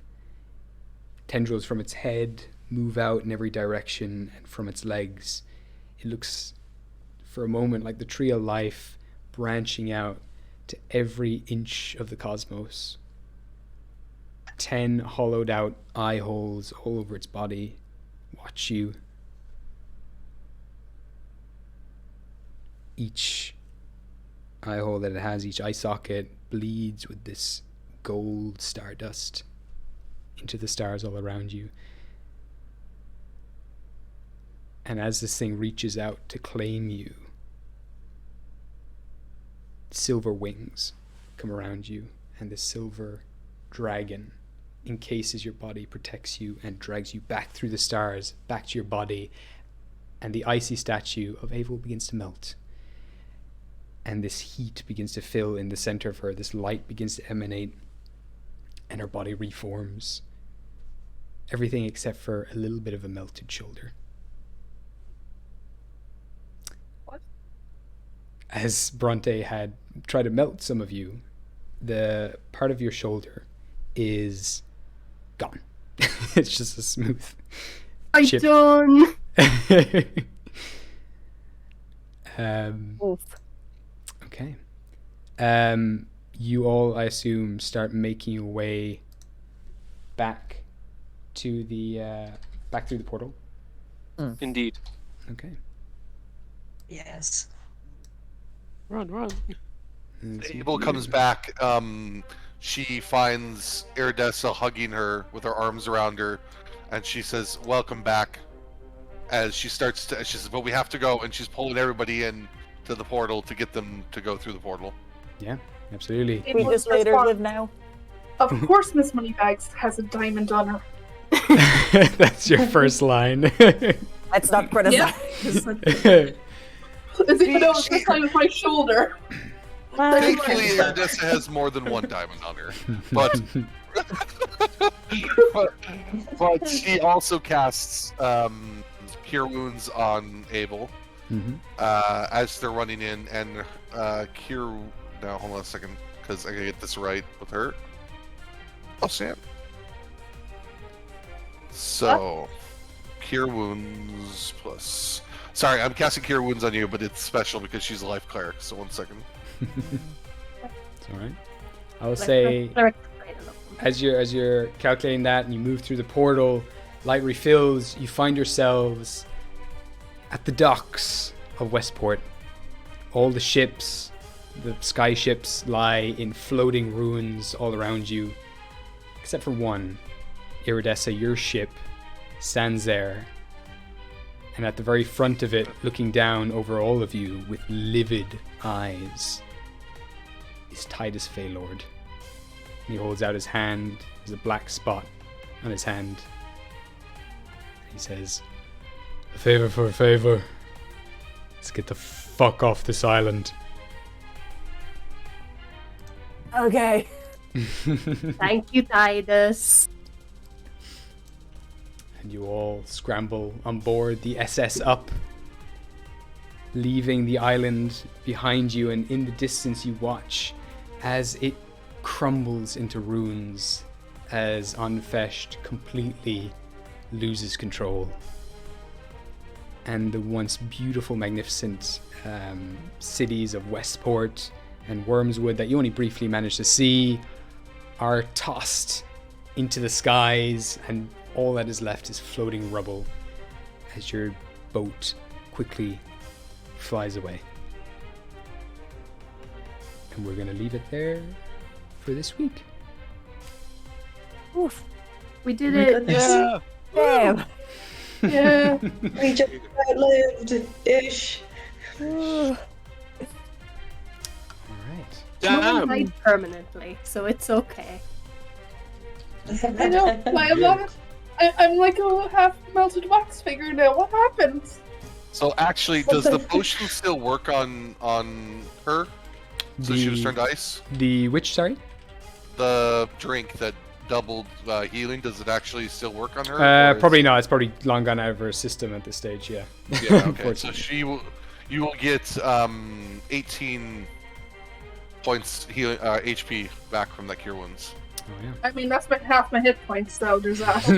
I'll take it. You're all Um, stingy. Well, yeah, well done. You all escaped.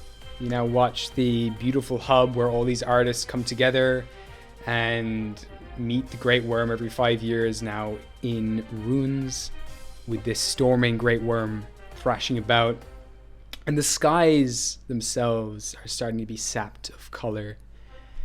And all of you are left with this feeling of tiredness. It's not quite tiredness, it's that same feeling that those stone creatures left you with, and that is this scary feeling that your inspiration, your creativity, your genius is all slowly being sapped away.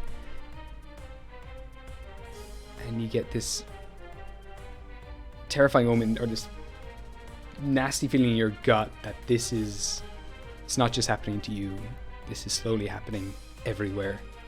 And you watch the skies from the point of where the worm is. You're slowly starting to see this worm turn to blacks and whites and greys. The island rocks are starting to turn grey. The ocean is turning grey. The sky is grey, and it's starting to rush out in your direction and the rest of the world. Creativity in, you don't know how long, a few weeks, a few months, a few days. All of it, anything creative, anything beautiful in this world will still be gone unless you can stop it. No pressure, guys. No pressure. No pressure. Yeah. So, Doing the right things hurt. Oh my goodness! We have to save Unfetched, everyone! Yes. just to announce as well, I think you got it, but Isa_though, congratulations as well for winning this week's giveaway of dice. I believe all the instructions have been sent to you. Well done. But anyone who would like to send fan art again, just add the hashtag ADDND at Dakota Irish and at Animation Dingle. And we'll see you all next Friday at 6 p.m. And thank you for everyone Irish time. who's been watching. Yeah, Irish time. Thank you. So thank you for everyone who's been watching. And we will see you all next week. Bye, guys. See you next week. Bye. Thank you. See you soon. Thank you so much. Good night.